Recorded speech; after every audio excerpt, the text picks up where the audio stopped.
नमस्कार दोस्तों, मैं हूं सौरभ और स्वागत है आपका बुक ट्यूबर हिंदी पर। राजा जनक अपने राजमहल में बैठे हैं। मिथिला के राजा।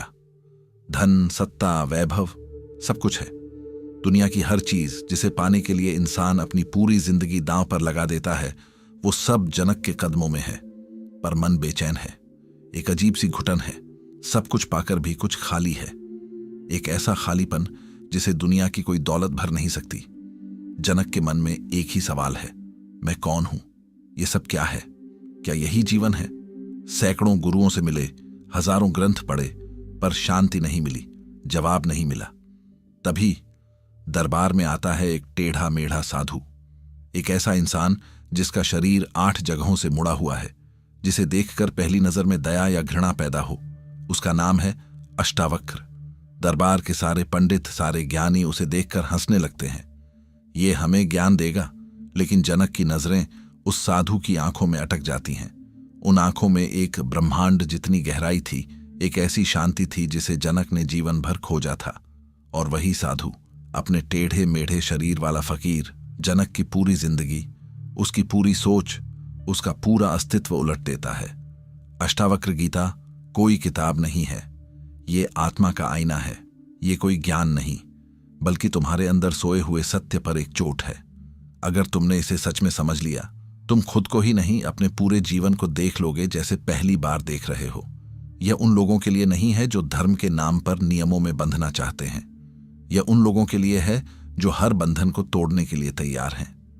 तो अगर तुम दुनिया के शोर से थक चुके हो, अगर तुम्हारे मन में भी वही सवाल है जो जनक के मन में था, तो अगले 1.5 घंटे के लिए सब कुछ भूल जाओ। अपना फोन, अपनी चिंताएं, अपनी पहचान, सब कुछ। चलो उस संवाद में उतरते हैं जो आज से हजारों साल पहले जनक और अष्टावक्र के बीच हुआ था। क्योंकि यह संवाद सिर्फ उन दोनों का नहीं है, यह संवाद तुम्हारे भीतर भी चल रहा है। पार्ट 1, सबसे बड़ा धोखा, मंजिल का भ्रम, the illusion of arrival. Ashtavakra Janak से जो पहला और सबसे गहरा सत्य कहते हैं, वो आज के इंसान के मुंह पर सबसे बड़ा तमाचा है। वो कहते हैं, मुक्ति कहीं बाहर नहीं है, अज्ञान के अंत में ही मुक्ति है। समझो इस लाइन को। ये कोई फिलॉसफी नहीं, ये तुम्हारी जिंदगी का एक्सरे है। हम सब भाग रहे हैं एक अदृश्य मंजिल की तरफ। हमें लगता है जब हम वहां पहुंच जाएंगे तब शांति मिलेगी, तब खुशी मिलेगी। जब बैंक में इतने पैसे होंगे तब मैं खुश होऊंगा। जब ये प्रमोशन मिलेगा तब जीवन सफल होगा। जब वो इंसान मेरी जिंदगी में आ जाएगा तब मैं पूरा हो जाऊंगा। जब मेरे इतने फॉलोअर्स होंगे तब मुझे वैलिडेशन मिलेगा। इस तब के इंतजार में हम अब को जीना भूल जाते हैं। ये बनने, बिकमिंग की बीमारी है। हम सब कुछ ना कुछ बनना चाहते हैं। सफल बनना चाहते हैं, अमीर बनना चाहते हैं, बेहतर इंसान बनना चाहते हैं, आध्यात्मिक बनना चाहते हैं। अष्टावक्र कहते हैं, यही दौड़ तुम्हारा नर्क है। तुम जो बनना चाहते हो वही तुम्हारे और तुम्हारी शांति के बीच की दीवार है। सोचो जरा, जब तुम बच्चे थे तो जल्दी बड़े होना चाहते थे। जब बड़े हुए तो कॉलेज जाना चाहते थे। कॉलेज गए तो अच्छी नौकरी चाहते थे। नौकरी मिली तो शादी करना चाहते थे। शादी हुई तो बच्चे चाहते थे। यह चाहतों की लिस्ट कभी खत्म नहीं होती। हर मंजिल पर पहुंचकर तुम्हें पता चलता है कि खुशी तो अगली मंजिल पर खड़ी है और तुम फिर भागने लगते हो। हम सब एक ऐसी ट्रेन में बैठे हैं जिसकी कोई मंजिल ही नहीं है।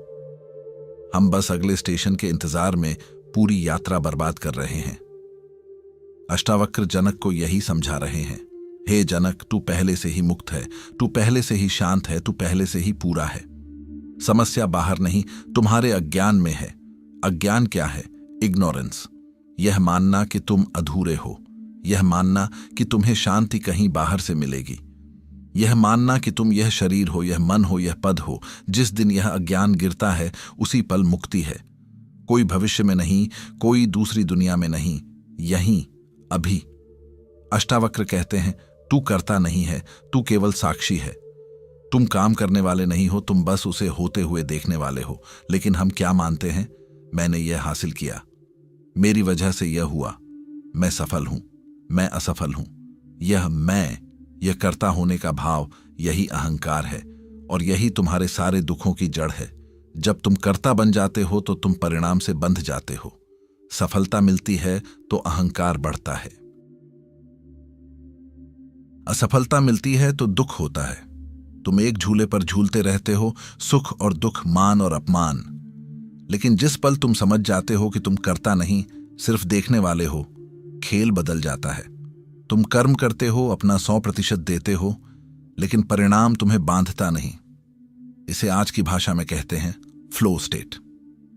जब तुम काम में इतने डूब जाते हो कि तुम्हें मैं कर रहा हूं का भाव ही नहीं रहता, काम खुद होने लगता है, वही अवस्था साक्षी की है।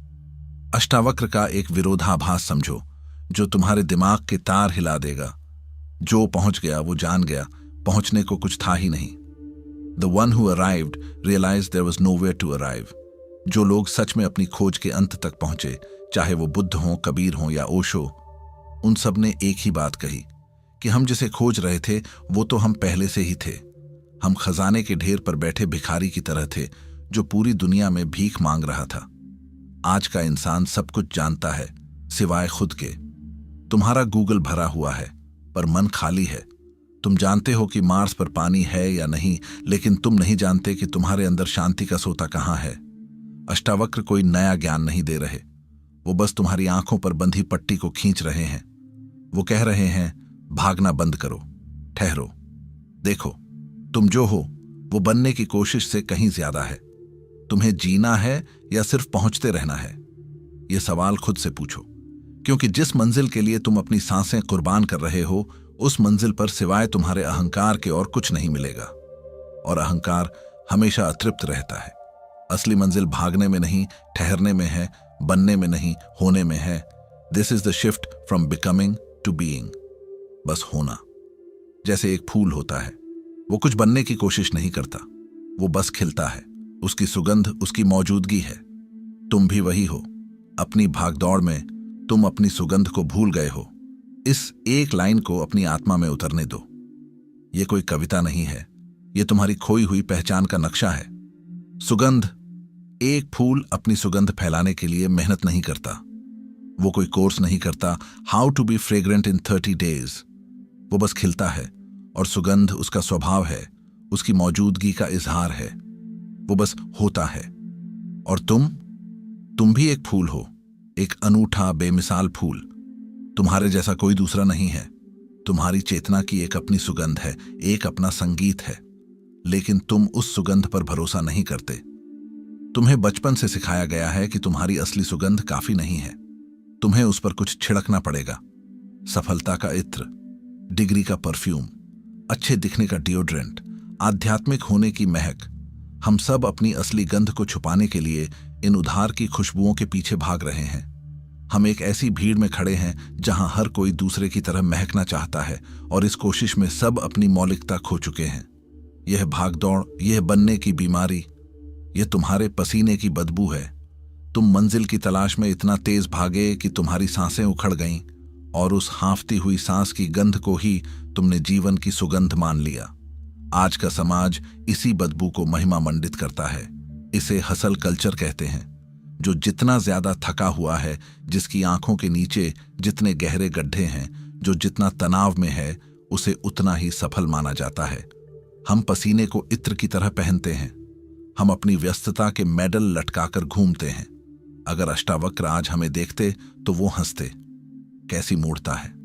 तुम अमृत का झरना होकर पसीने की एक बूंद के लिए अपनी जान दे रहे हो। तुम वो संगीतकार हो जो अपने भीतर बज रही दिव्य सिम्फनी को अनसुना करके बाहर की तालियों के शोर के लिए मरा जा रहा है। तुम्हारी सुगंध भूली नहीं है, बस दब गई है। किस चीज के नीचे? अहंकार की चट्टान के नीचे। यह अहंकार क्या है? यह वही मैं है जो कुछ बनना चाहता है। मैं सफल हूं, मैं असफल हूं, मैं अच्छा हूं, मैं बुरा हूं। यह मैं तुम्हारी असली सुगंध को बाहर आने ही नहीं देता। यह मैं एक माली की तरह है जो फूल को खिलने नहीं देता, बल्कि उसे खींचकर बड़ा करने की कोशिश करता है। और इस खींचतान में पंखुड़ियां टूट जाती हैं, सुगंध खो जाती है। सोचो इस तरह से, तुम एक हीरा हो। तुम्हारी स्वाभाविक चमक है, तुम्हारी अपनी आभा है, लेकिन दुनिया ने तुम्हें यकीन दिलाया कि तुम एक पत्थर हो। और अब तुम पूरी जिंदगी दूसरे पत्थरों पर रंग रोगन करके उन पर सोने का पानी चढ़ाकर उन्हें हीरा साबित करने में लगे हो। अष्टावक्र तुम्हें कोई नया रंग नहीं दे रहे। वो तुम्हारे हाथ में एक हथौड़ा और छेनी थमा रहे हैं और कह रहे हैं, इस पत्थर की बाहरी परत को तोड़ो। यह जो मैं की कहानी है, इसे तोड़ो और देखो भीतर क्या चमकता है। यह तोड़ना ही ध्यान है, यह तोड़ना ही साक्षी भाव है। जब तुम कहते हो मैंने यह हासिल किया, तो तुम अपनी सुगंध पर अहंकार की एक परत चढ़ा लेते हो। जब तुम कहते हो उसने मेरा अपमान किया, तो तुम अपनी सुगंध पर क्रोध और पीड़ा की एक और परत चढ़ा लेते हो। जब तुम भविष्य की चिंता करते हो, तो तुम अपनी सुगंध पर डर की परत चढ़ा लेते हो। धीरे धीरे इन परतों के नीचे तुम्हारी असली आत्मा, तुम्हारी सुगंध दम घुटने लगती है। और फिर तुम पूछते हो, जीवन में आनंद क्यों नहीं है, शांति क्यों नहीं है? शांति कैसे होगी, आनंद कैसे मिलेगा? तुमने तो अपनी आत्मा को ही कूड़े के ढेर में दबा दिया है। तो रास्ता क्या है? क्या और भागें? क्या कोई ऐसा कोर्स करें जो हमें हमारी सुगंध वापस दिला दे? नहीं, अष्टावक्र का रास्ता बिल्कुल उल्टा है। वो कहते हैं, भागना बंद करो, ठहरो, जस्ट स्टॉप। तुम सुगंध खोजना चाहते हो। अष्टावक्र कहते हैं, दौड़ना बंद करो, पसीने की बदबू अपने आप चली जाएगी। जो बचेगा वही सुगंध है। तुम्हें कुछ हासिल नहीं करना है, तुम्हें बस बहुत कुछ छोड़ना है। उन धारणाओं को छोड़ना है जो कहती हैं कि तुम अधूरे हो। उस दौड़ को छोड़ना है जो कहती है कि मंजिल कहीं आगे है। उस अहंकार को छोड़ना है जो हर बात में मैं और मेरा ले आता है। ये छोड़ना ही होना है, बीइंग। इसे अपनी जिंदगी में देखो। तुम्हारी जिंदगी के सबसे खूबसूरत पल कौन से थे? शायद जब तुम किसी पहाड़ पर बैठकर डूबते सूरज को देख रहे थे और एक पल के लिए तुम भूल गए थे कि तुम कौन हो, तुम्हारी समस्याएं क्या हैं। बस वो नजारा था और तुम थे। उस पल में तुम बन नहीं रहे थे, तुम बस थे। शायद जब तुम किसी बच्चे के साथ खेलते हुए इतने मग्न हो गए कि समय का पता ही नहीं चला, तुम बस उस खेल में थे। शायद जब तुम कोई संगीत सुन रहे थे और तुम्हारा पूरा अस्तित्व उस संगीत में घुल गया था, तुम बस उस संगीत में थे। उन पलों में तुम अपनी सुगंध के बहुत करीब थे, क्योंकि उन पलों में अहंकार नहीं था, कोई मंजिल नहीं थी, कोई कर्ता नहीं था, बस एक शुद्ध अनुभव था। अष्टावक्र तुम्हें इसी अवस्था को 24 घंटे जीने का सूत्र दे रहे हैं। लेकिन मन कहेगा, यह सब तो ठीक है, पर घर कैसे चलेगा, काम कैसे होगा? यह मन का सबसे बड़ा धोखा है। अष्टावक्र तुम्हें कर्म छोड़ने को नहीं कह रहे। जनक ने राजपाठ नहीं छोड़ा था, वो तुम्हें कर्ता का भाव छोड़ने को कह रहे हैं। जब तुम होने की अवस्था से काम करते हो, तो तुम्हारा काम एक बोझ नहीं, एक उत्सव बन जाता है। तुम काम करते हो क्योंकि तुम्हें उसमें आनंद आता है, इसलिए नहीं कि तुम्हें उससे कुछ साबित करना है। तुम अपना 100% देते हो क्योंकि तुम उस पल में पूरी तरह मौजूद हो, इसलिए नहीं कि तुम्हें प्रमोशन चाहिए। जब कर्म से पाने की चाहत हट जाती है, तो कर्म ध्यान बन जाता है, और ऐसे कर्म से जो परिणाम निकलता है वो हमेशा सुंदर होता है। इसे ही ओशो रचनात्मकता, क्रिएटिविटी कहते हैं। इसे ही लाओ त्जू वू वेई कहते हैं, बिना किए करना, एक्शन थ्रू नॉन एक्शन। जब तुम करता नहीं होते, तो ब्रह्मांड की ऊर्जा तुम्हारे माध्यम से काम करने लगती है। तुम बस एक बांसुरी बन जाते हो और परमात्मा उसमें संगीत फूंकने लगता है। आज का इंसान एक बंद कमरे की तरह है। खिड़की दरवाजे सब बंद हैं। अंदर पुरानी बासी हवा भरी हुई है, अतीत के पछतावे, भविष्य की चिंताएं, और तुम उसी हवा में सांस लेकर घुट रहे हो और कह रहे हो, मुझे ताजी हवा चाहिए। तुम ताजी हवा को अंदर लाने के लिए और मेहनत करते हो। तुम एयर प्यूरिफायर लगाते हो, सेल्फ हेल्प किताबें, तुम रूम फ्रेशनर छिड़कते हो, पॉजिटिव थिंकिंग, पर घुटन कम नहीं होती। अष्टावक्र आते हैं और कहते हैं, मूर्ख, बस खिड़की खोल दे। बस ये जो अहंकार का दरवाजा है, ये जो कर्ता होने का भाव है, इसे खोल दे। ताजी हवा तो बाहर हमेशा से बह रही है, शांति तो हमेशा से मौजूद है। तुम्हें उसे पैदा नहीं करना है, बस उसके लिए जगह बनानी है, और जगह बनती है ठहरने से, देखने से, साक्षी होने से। तो अगली बार जब तुम भागते भागते थक जाओ, जब तुम्हें लगे कि यह सब किस लिए है, जब मंजिलें और खोखली लगने लगें, तो उसे एक संकट मत समझना, उसे एक सौभाग्य समझना। वो एक क्षण है जब तुम्हारी आत्मा तुम्हें पुकार रही है। वो कह रही है, बस अब घर लौट चलो, और घर कहीं बाहर नहीं है। वो तुम्हारे भीतर की वो शांति है, वो सन्नाटा है जिसे तुम शोर में भूल गए हो। वो तुम्हारी अपनी सुगंध है जिसे तुमने बाहरी इत्रों के नीचे दबा दिया है। उसे खोजना नहीं है, उसे बनना नहीं है, बस ठहरना है और याद करना है। याद करना है कि तुम फूल हो, गमला नहीं। तुम संगीत हो, शोर नहीं। तुम साक्षी हो, करता नहीं। जिस पल यह याद गहरी हो जाएगी, उसी पल जीवन एक दौड़ से बदलकर एक नृत्य बन जाएगा। एक ऐसा नृत्य जिसमें कोई मंजिल नहीं है, बस हर कदम में आनंद है। वही मुक्ति है, यहीं, अभी। पार्ट 2, विरक्ति का असली मतलब, बिना अधिकार के प्रेम, द आर्ट ऑफ डिटैचमेंट। जब हम विरक्ति या डिटैचमेंट शब्द सुनते हैं तो हमें लगता है कि इसका मतलब है सब कुछ छोड़कर जंगल चले जाना, परिवार, दोस्त, काम, सबसे मुंह मोड़ लेना। यह विरक्ति की सबसे बड़ी गलतफहमी है।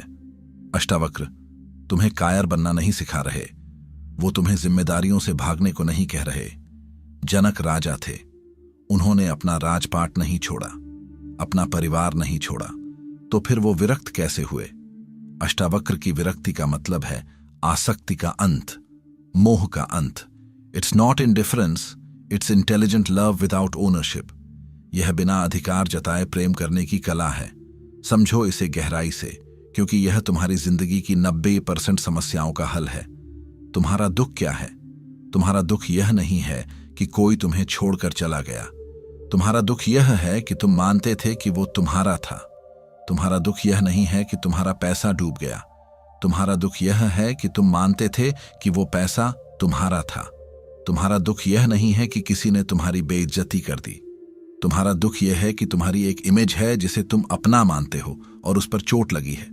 यह मेरा और मैं, यही आसक्ति है, यही मोह है। अष्टावक्र कहते हैं, जो दिख रहा है वो मैं नहीं। जनक ने यही जाना। वो महल में रहे, लेकिन वो जानते थे कि मैं यह महल नहीं हूं। वो राजा का कर्तव्य निभाते रहे, लेकिन वो जानते थे कि मैं यह राजा का पद नहीं हूं। वो अपने परिवार के साथ रहे, लेकिन वो जानते थे कि मैं सिर्फ एक पिता या पति नहीं हूं। वो शरीर में रहे, लेकिन वो जानते थे कि मैं यह शरीर नहीं हूं। ये जानना ही विरक्ति है। जब तुम ये जान लेते हो तो तुम दुनिया का हर खेल खेलते हो, पर खेल तुम पर हावी नहीं होता। तुम दुनिया में रहते हो, पर दुनिया तुम्हारे अंदर नहीं रहती। जैसे कमल का फूल कीचड़ में खिलता है, पर कीचड़ उसे छू नहीं पाता। अब इसे अपने रिश्तों में देखो। हम प्रेम के नाम पर क्या करते हैं? अधिकार जताते हैं। तुम मेरे हो, तुम्हें मेरे हिसाब से चलना होगा। तुम मुझे खुश करने के लिए जिम्मेदार हो। यह प्रेम नहीं, यह व्यापार है, यह एक सौदा है। और जहां सौदा होता है वहां दुख निश्चित है, क्योंकि दूसरे इंसान की अपनी मर्जी है, अपनी यात्रा है।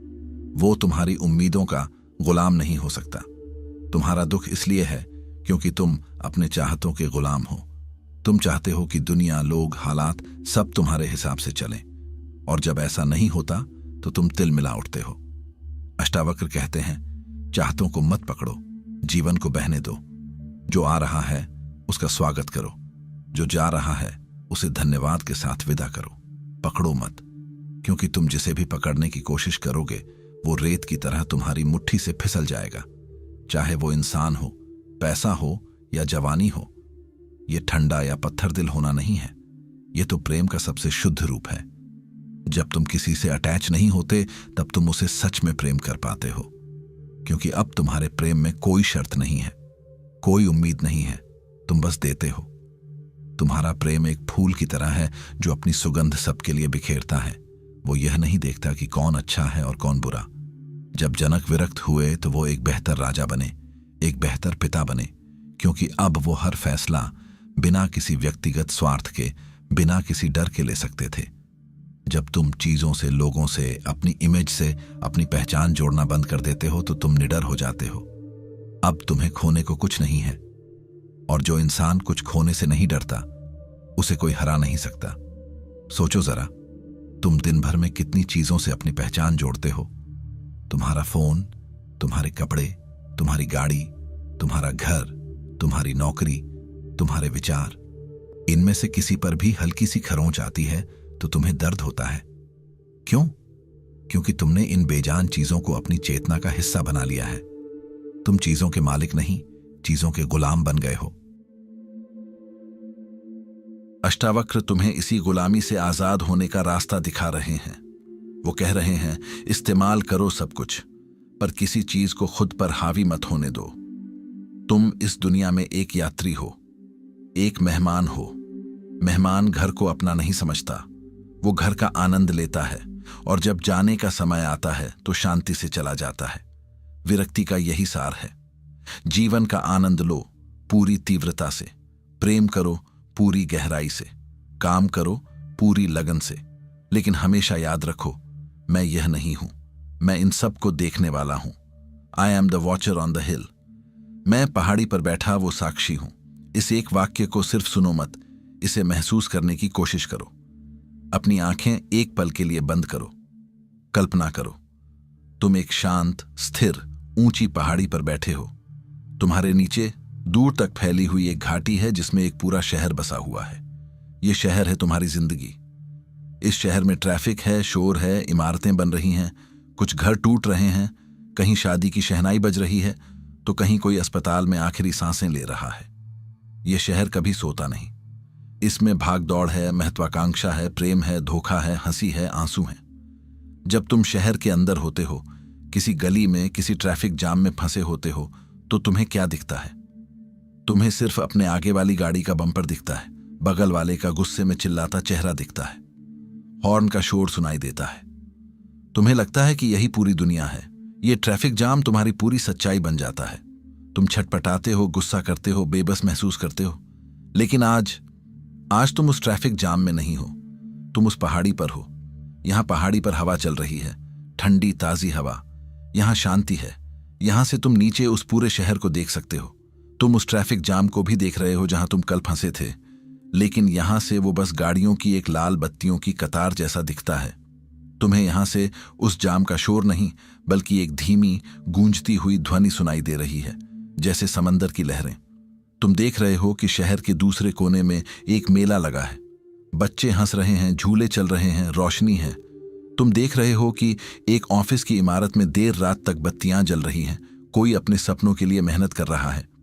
तुम देख रहे हो कि एक पार्क में एक जोड़ा हाथ में हाथ डाले बैठा है और एक दूसरे कोने में कोई अकेला बेंच पर बैठा आंसू बहा रहा है। पहाड़ी से तुम्हें सब कुछ दिखता है, पूरा नजारा, द होल पिक्चर। तुम किसी एक घटना से चिपके हुए नहीं हो। तुम देख रहे हो कि हर चीज एक बड़े खेल का हिस्सा है। तुम देख रहे हो कि हर चीज बदल रही है। जिस सड़क पर अभी जाम लगा है वो कुछ घंटों में खाली हो जाएगी। जहां आज मेला लगा है वहां कल सुबह सफाई होगी और मैदान खाली हो जाएगा। जो आज हंस रहा है वो कल रो सकता है। जो आज रो रहा है उसे कल हंसने की एक वजह मिल सकती है। यह पहाड़ी कोई भौगोलिक जगह नहीं है। यह हिमालय की कोई छोटी नहीं है। यह पहाड़ी तुम्हारी चेतना की, तुम्हारी जागरूकता, अवेयरनेस की अवस्था है। और तुम जो इस पहाड़ी पर बैठे हो वही तुम्हारा असली स्वरूप है। तुम साक्षी हो, the watcher, the city of me and mine. अब उस शहर को फिर से देखो। वो शहर तुम हो। उस शहर की हर इमारत, हर गली, हर इंसान, वो तुम्हारी पहचान का एक हिस्सा है जिसे तुमने मैं और मेरा कहा है। वो जो सबसे ऊंची, शानदार इमारत है जिस पर तुम्हारा नाम लिखा है, वो तुम्हारा करियर है, तुम्हारी सफलता है। तुमने उसे बनाने में सालों लगा दिए। जब लोग उसकी तारीफ करते हैं तो तुम खुशी से फूल जाते हो। जब उस पर कोई दाग लगाने की कोशिश करता है तो तुम लड़ने मरने को तैयार हो जाते हो। वो जो एक सुंदर सा घर है जिसमें एक प्यारा सा बगीचा है, वो तुम्हारा परिवार है, तुम्हारे रिश्ते हैं। तुमने उसे प्यार और उम्मीदों से सींचा है। जब उसमें फूल खिलते हैं तो तुम्हारा दिल महक उठता है। जब कोई पत्ता भी पीला पड़ता है तो तुम बेचैन हो जाते हो। उस शहर की सड़कों पर दौड़ती महंगी गाड़ी, वो तुम्हारी इज्जत है, तुम्हारा स्टेटस है। उस पर एक खरोंच भी आती है तो वो खरोंच गाड़ी पर नहीं, तुम्हारे अहंकार पर लगती है। उस शहर में एक पुराना अंधेरा कोना भी है। वो तुम्हारी असफलताएं हैं, तुम्हारी गलतियां हैं, तुम्हारे वो राज हैं जिन्हें तुम किसी को बताना नहीं चाहते। तुम उस गली की तरफ देखना भी नहीं चाहते, लेकिन वो तुम्हारे शहर का ही हिस्सा है। और उस शहर के बीचों बीच खड़ा एक पुतला, तुम्हारी इमेज, तुम्हारी छवि, जिसे तुम दिन रात संवारते हो, सजाते हो। इस डर से कि कोई उस पर पत्थर न फेंक दे। यही तुम्हारा जीवन है, शहर के अंदर, इन सब चीजों से खुद को जोड़कर जीना। मैं एक सफल मैनेजर हूं, मैं एक अच्छा पिता हूं, मैं एक इज्जतदार इंसान हूं, मैं वो हूं जिसे धोखा मिला था, मैं वो हूं जिसने गलती की थी। जब तक तुम शहर में हो तुम इन्हीं कहानियों में जी रहे हो, और हर कहानी अपने साथ सुख और दुख की एक शर्त लेकर आती है। अगर इमारत ऊंची बनेगी तो सुख मिलेगा, अगर गिरेगी तो दुख। अगर रिश्ते तुम्हारी उम्मीदों पर खरे उतरेंगे तो सुख, नहीं तो दुख। साक्षी भाव, the art of being the watcher, तुम्हें इन कहानियों से बाहर निकालता है। वो यह नहीं कहता कि शहर को जला दो, वो यह नहीं कहता कि इमारत बनाना छोड़ दो या रिश्तों की परवाह करना बंद कर दो। नहीं, बिल्कुल नहीं। वो बस तुम्हें तुम्हारी असली जगह याद दिलाता है। तुम शहर नहीं हो, तुम शहर के मालिक भी नहीं हो। तुम तो वो हो जो पहाड़ी से इस शहर के बनने, बिगड़ने, बदलने के खेल को देख रहा है।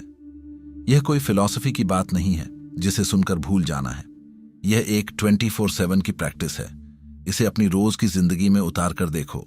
तुम्हारे बॉस ने मीटिंग में सबके सामने तुम्हारी बेइज्जती कर दी, तुम्हें नीचा दिखाया। शहर के अंदर का इंसान, द प्लेयर, क्या करेगा?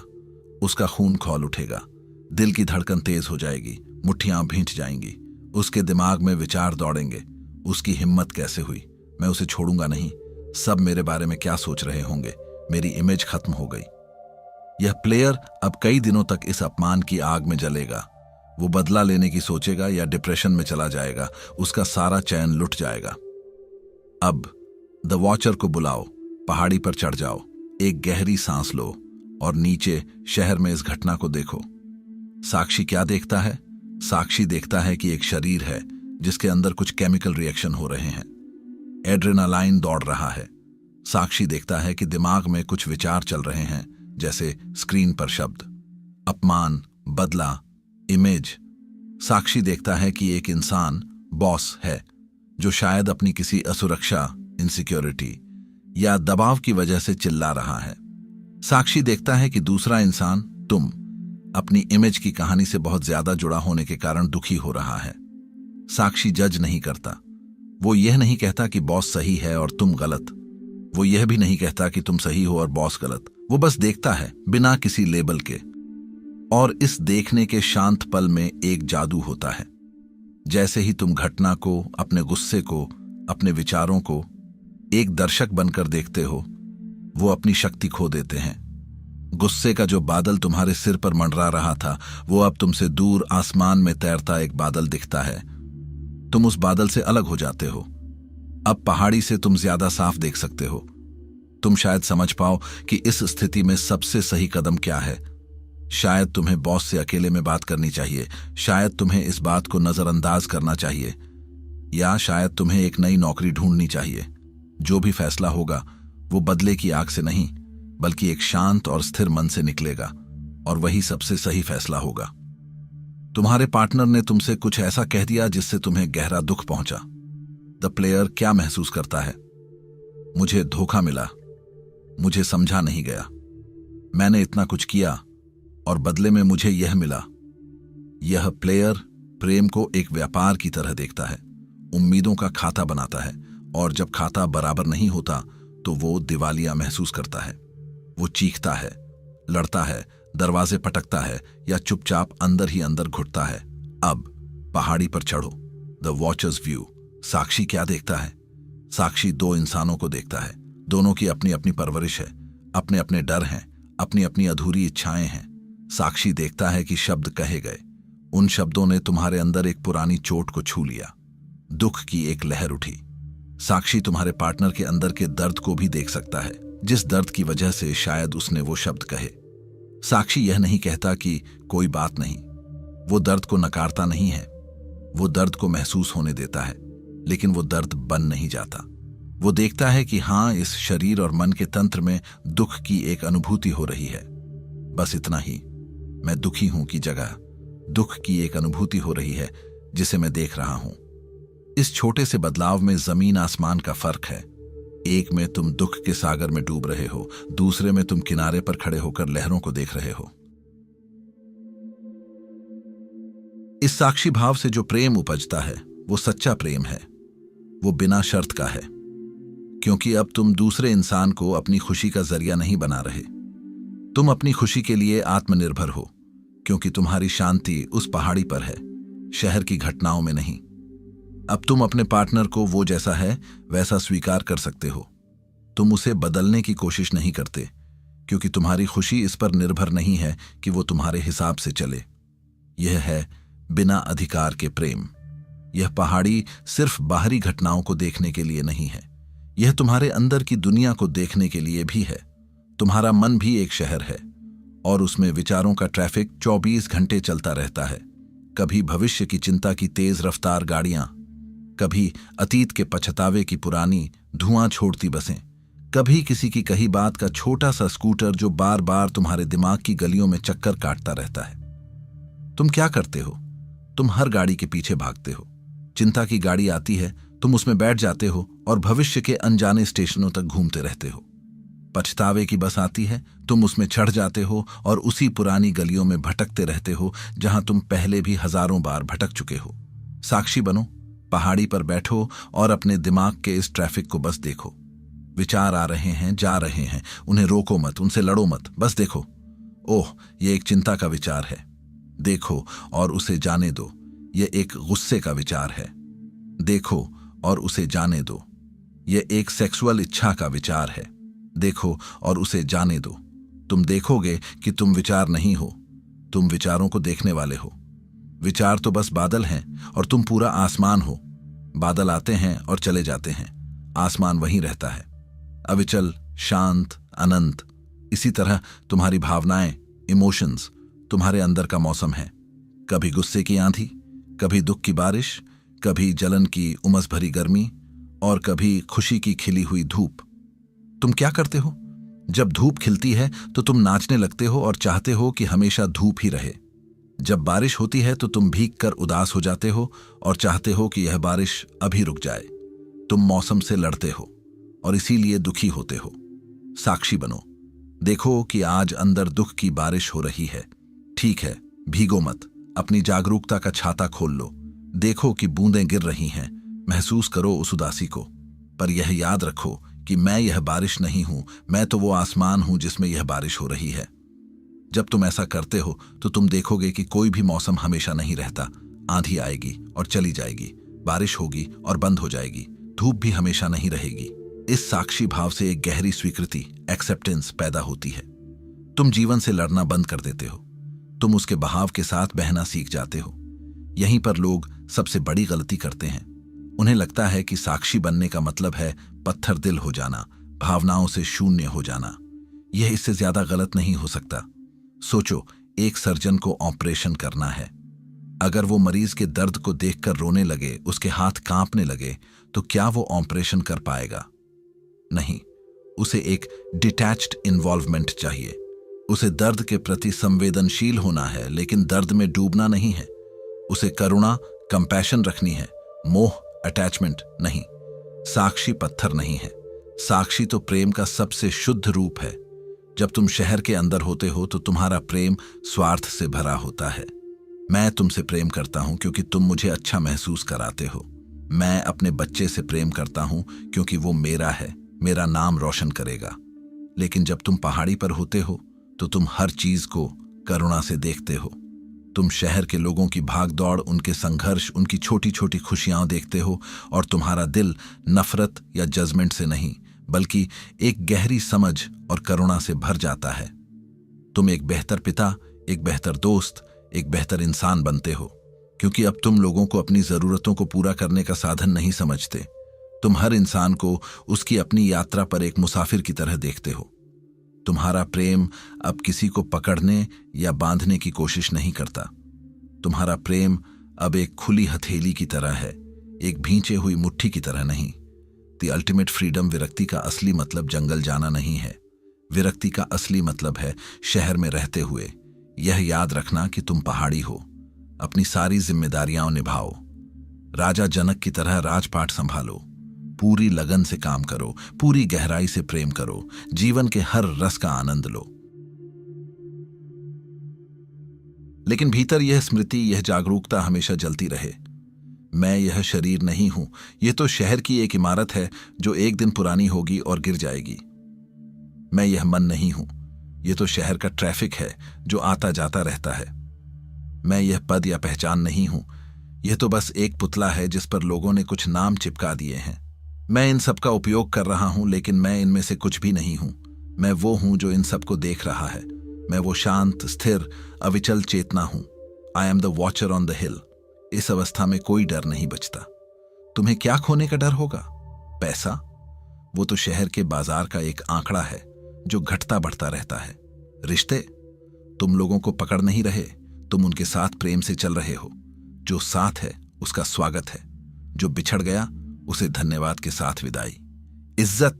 वो तो शहर के लोगों की राय का एक पुतला है जो आज यहां है, कल कहीं और होगा। मौत?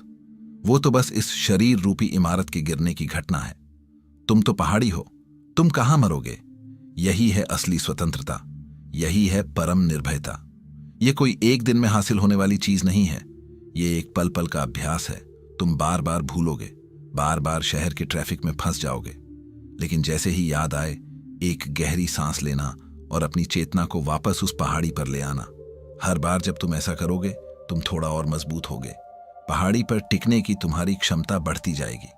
धीरे धीरे तुम पाओगे कि तुम ज्यादातर समय पहाड़ी पर ही रहने लगे हो और शहर में सिर्फ जरूरत पड़ने पर उतरते हो, अपना काम करते हो और वापस अपनी शांत ऊंचाई पर लौट आते हो।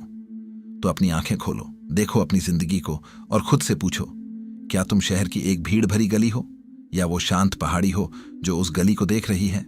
जवाब तुम जानते हो, तुम्हें बस याद करना है, बार बार याद करना है। पार्ट 3, मैं कौन हूं? अहंकार का पर्दाफाश, द ईगो मिराज।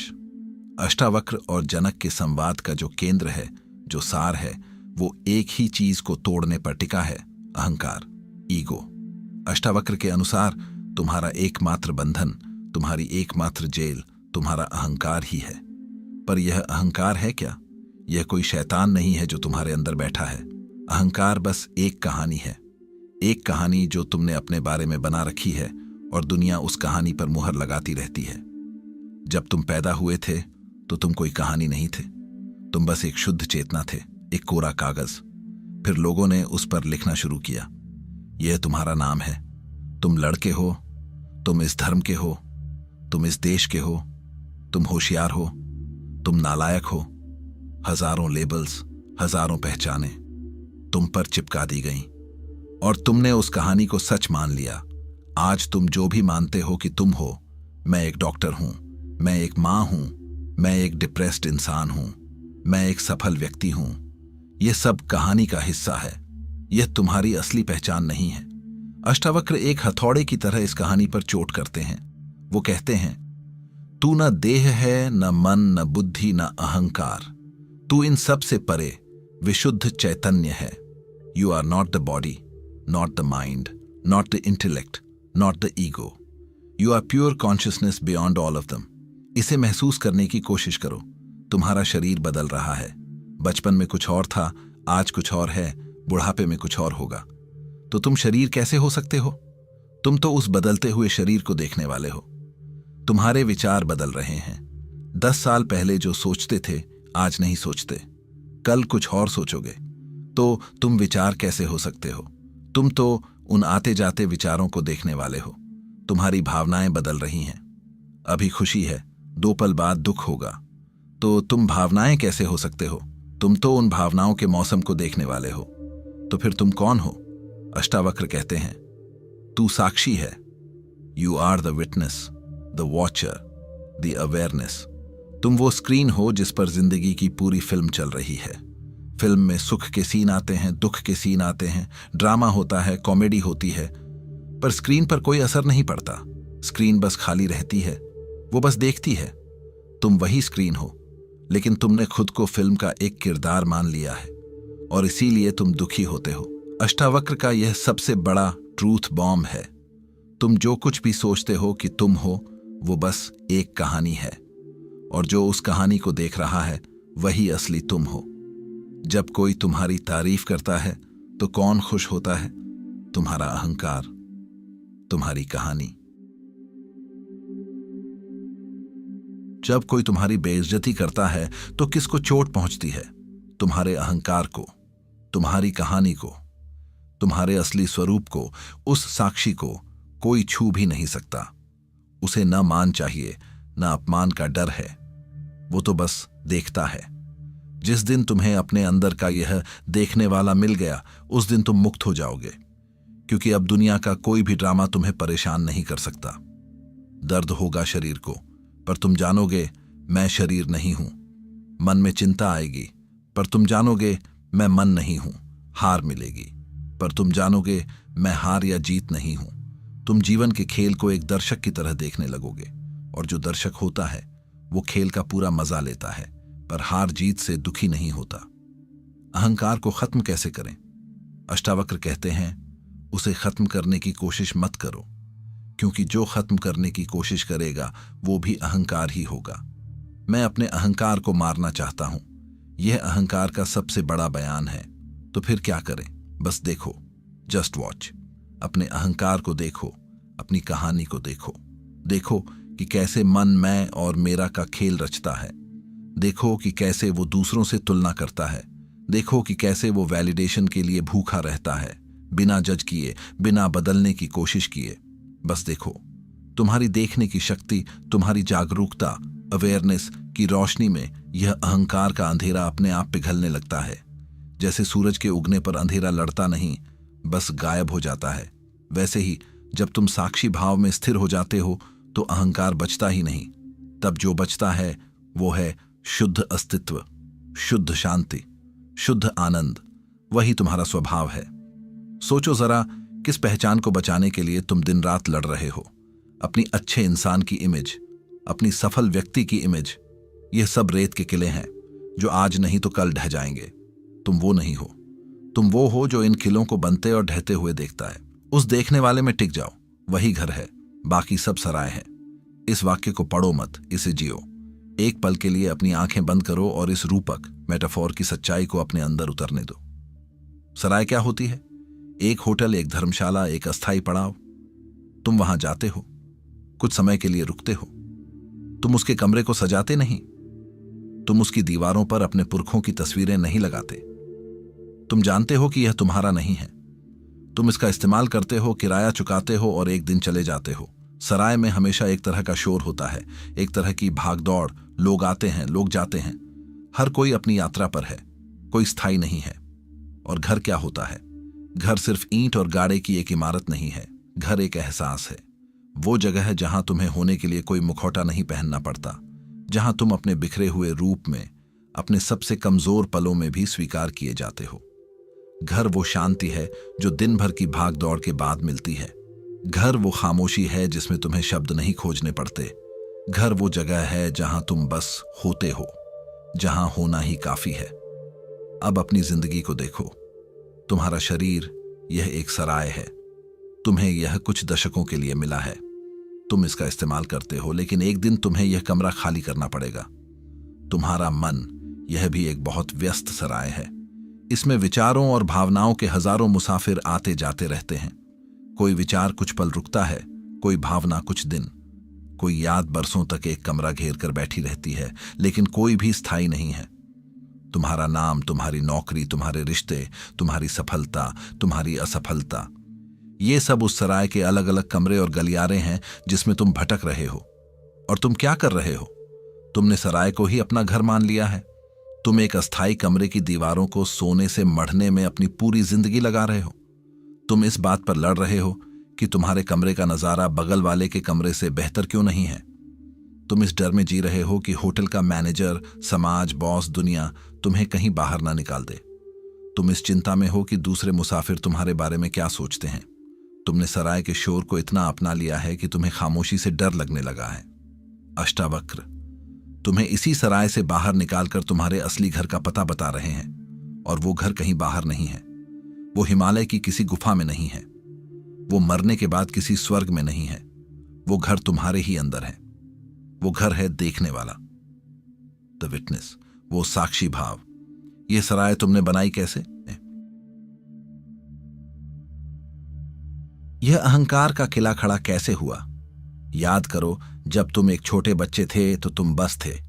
तुम बारिश में भीगने का आनंद लेते थे, यह सोचे बिना कि मैं बीमार पड़ जाऊंगा या मेरे कपड़े गंदे हो जाएंगे।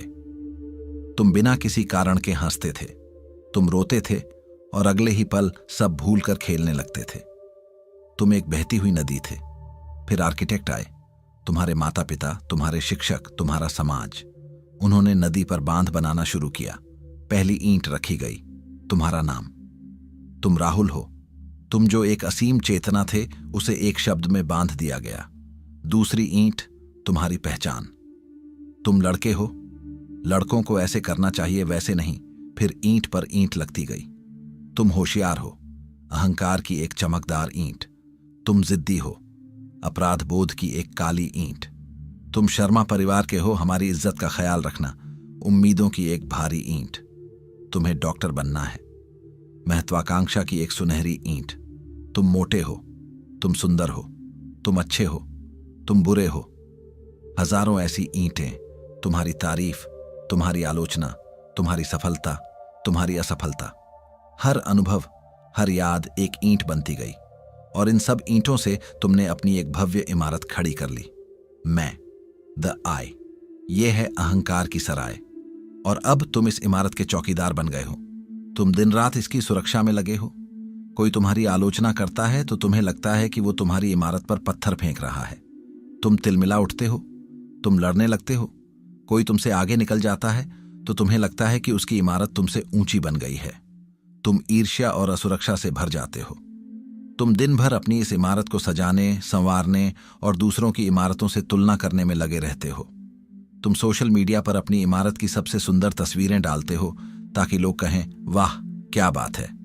यह वैलिडेशन, स्वीकृति का सीमेंट है जो इस इमारत को जोड़े रखता है। और इस पूरी प्रक्रिया में तुम यह भूल ही गए कि तुम यह इमारत नहीं हो।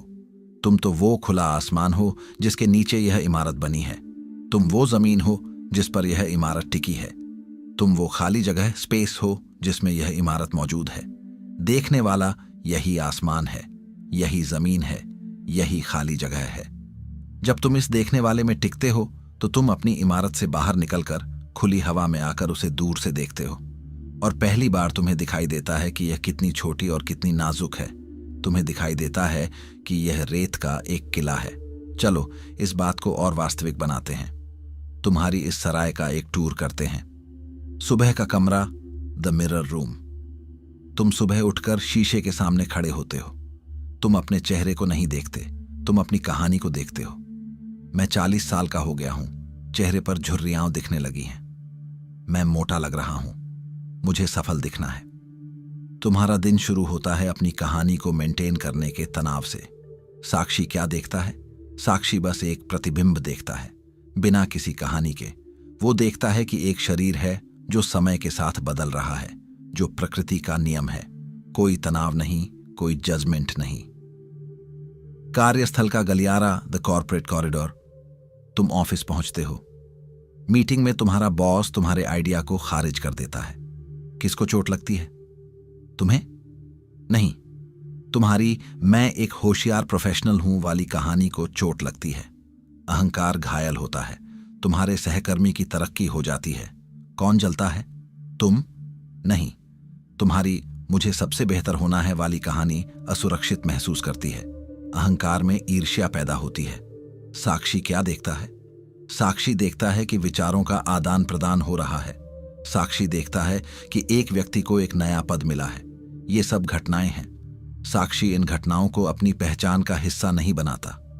वो ड्रामा नहीं रचता। रिश्तों का लाउंज, द रिलेशनशिप लाउंज। शाम को तुम घर आते हो। तुम्हारे पार्टनर का मूड खराब है और वो तुमसे ठीक से बात नहीं करता। कौन दुखी होता है? तुम्हारी मैं एक अच्छा पति पत्नी हूं, मुझसे प्यार से बात की जानी चाहिए वाली कहानी को ठेस पहुंचती है। अहंकार मांग करता है, मैंने दिन भर काम किया है, मुझे थोड़ी सराहना तो मिलनी ही चाहिए। साक्षी क्या देखता है? साक्षी देखता है कि एक और इंसान है जो शायद अपने किसी तनाव या दुख से गुजर रहा है। साक्षी में जजमेंट नहीं, करुणा, कंपैशन पैदा होती है। वो स्थिति को व्यक्तिगत, पर्सनल नहीं बनाता। रात का अंधेरा कमरा, the room of nightly fears. रात को तुम बिस्तर पर लेटे हो। अब तुम्हारी भविष्य की कहानियां चलने लगती हैं। अगर मेरी नौकरी चली गई तो क्या होगा? अगर मैं बीमार पड़ गया तो? मेरे बच्चों का क्या होगा? यह सब कौन सोच रहा है? तुम्हारा अहंकार, जो अपनी इस अस्थाई सराय को और इसके सामान को खोने से डरता है। साक्षी क्या देखता है? साक्षी इन विचारों को बादलों की तरह आते जाते देखता है। वो जानता है कि ये सिर्फ विचार हैं, सच्चाई नहीं। वो भविष्य के डर में नहीं जीता, वो वर्तमान की खामोशी में टिका रहता है। यह है तुम्हारा दिन, सराय के एक कमरे से दूसरे कमरे में भागते हुए, अपनी कहानी को बचाते हुए, सजाते हुए और उससे डरते हुए। क्या यह घर जैसा लगता है या यह एक थका देने वाली नौकरी जैसा लगता है? जब तुम यह सब सुनते हो तो तुम्हारे अंदर का अहंकार ही एक नया किरदार बना लेता है, आध्यात्मिक साधक का। अब अहंकार कहता है, वाह, यह तो बहुत गहरी बात है। मुझे अपने अहंकार को खत्म करना है। मैं सबसे बड़ा साक्षी बनूंगा। यह अहंकार का सबसे चालाक, सबसे सूक्ष्म खेल है। मैं अपने अहंकार को मारना चाहता हूं। इस वाक्य में मैं कौन है जो मारना चाहता है? वो अहंकार ही है। यह ऐसा ही है जैसे अंधेरा टॉर्च लेकर खुद को ढूंढने निकले। तुम अहंकार से लड़ नहीं सकते, क्योंकि जिससे तुम लड़ोगे उसे तुम सच मान लोगे। तुम उसे और ज्यादा ऊर्जा दोगे। अगर मैं तुमसे कहूं अगले 5 मिनट तक एक बंदर के बारे में मत सोचना, तो तुम क्या सोचोगे? सिर्फ बंदर। तो अष्टावक्र कहते हैं, लड़ो मत, खत्म करने की कोशिश मत करो, बस देखो, जस्ट वॉच। यह देखना क्या है? यह कोई तनावपूर्ण क्रिया नहीं है। यह जबरदस्ती ध्यान लगाने जैसा नहीं है। यह बस एक सहज, ढीला छोड़ देने वाला एहसास है। जैसे तुम बालकनी में बैठकर नीचे सड़क पर चलते ट्रैफिक को देखते हो। तुम हर गाड़ी को पकड़ने की कोशिश नहीं करते। तुम उन्हें जज नहीं करते कि यह गाड़ी खराब है, वो अच्छी है। तुम बस देखते हो। गाड़ियां आती हैं और चली जाती हैं।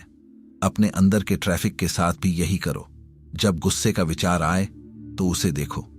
अच्छा, यह गुस्से का विचार है। देखो कि यह शरीर में कहां महसूस हो रहा है। क्या तुम्हारी मुट्ठियां भींच रही हैं? क्या तुम्हारा चेहरा गर्म हो रहा है? बस एक वैज्ञानिक की तरह देखो, बिना लिप्त हुए। जब डर का विचार आए तो उसे देखो। यह डर का विचार है। देखो कि यह कैसे तुम्हारे पेट में एक गांठ बनाता है। जब मैं कितना महान हूं का विचार आए तो उसे भी देखो। देखो कि यह कैसे तुम्हारे सीने को फुलाता है। तुम्हारी जागरूकता की रोशनी, the light of your awareness, ही सूरज है, और अहंकार का अंधेरा इस रोशनी में टिक नहीं सकता। तुम्हें उसे भगाना नहीं पड़ता। तुम बस रोशनी कर दो, अंधेरा अपने आप गायब हो जाता है। जब तुम अपने मैं की कहानी को बिना जज किए पूरी ईमानदारी से देखना शुरू करते हो तो तुम्हें उसका खोखलापन दिखने लगता है। तुम्हें उसकी बेवकूफी पर हंसी आने लगती है, और जिस पल तुम्हें अपने ही अहंकार के नाटक पर हंसी आ गई, तुम आजाद होने लगते हो। जब तुम सराय से निकलकर अपने घर यानी साक्षी भाव में जीना शुरू करते हो तो क्या होता है? क्या तुम एक भावना शून्य पत्थर दिल इंसान बन जाते हो? नहीं, बिल्कुल उलटा होता है। अभी तुम भावनाओं के एक छोटे से तालाब में जी रहे हो जो तुम्हारी पसंद नापसंद से बंधा है। साक्षी भाव में तुम भावनाओं का पूरा महासागर बन जाते हो। तुम ज्यादा गहराई से महसूस करते हो, कम नाटकीयता के साथ। जब तुम साक्षी होते हो तो तुम दुख से भागते नहीं हो, तुम दुख को पूरी तरह महसूस होने देते हो। लेकिन अब तुम दुख की कहानी नहीं बनाते। मेरे साथ ही ऐसा क्यों होता है वाला नाटक खत्म हो जाता है। तुम बस दुख की शुद्ध ऊर्जा को महसूस करते हो, एक लहर की तरह जो आती है और चली जाती है। इसी तरह तुम खुशी का भी पूरा अनुभव करते हो। लेकिन अब तुम खुशी को पकड़ने की कोशिश नहीं करते, क्योंकि तुम जानते हो कि यह भी एक लहर है। तुम हर पल को उसकी पूरी तीव्रता में जीते हो, क्योंकि तुम जानते हो कि कोई भी पल स्थायी नहीं है। तुम प्रेम करते हो, कब्जा नहीं। अहंकार का प्रेम एक सौदा होता है। मैं तुमसे प्रेम करता हूं ताकि तुम मुझे पूरा करो। साक्षी का प्रेम एक बहाव होता है। तुम प्रेम करते हो क्योंकि तुम्हारा स्वभाव ही प्रेम है, जैसे फूल अपनी खुशबू सबके लिए बिखेरता है। तुम दूसरे इंसान को बदलने की कोशिश नहीं करते। तुम उसे उसकी पूरी आजादी के साथ स्वीकार करते हो। तुम एक बेहतर दोस्त, बेहतर पार्टनर, बेहतर माता पिता बनते हो, क्योंकि अब तुम्हारे रिश्तों में डर की जगह समझ होती है।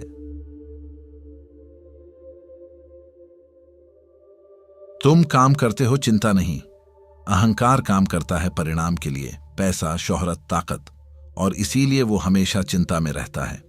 साक्षी काम करता है क्योंकि काम करना एक आनंद है, एक सृजन है।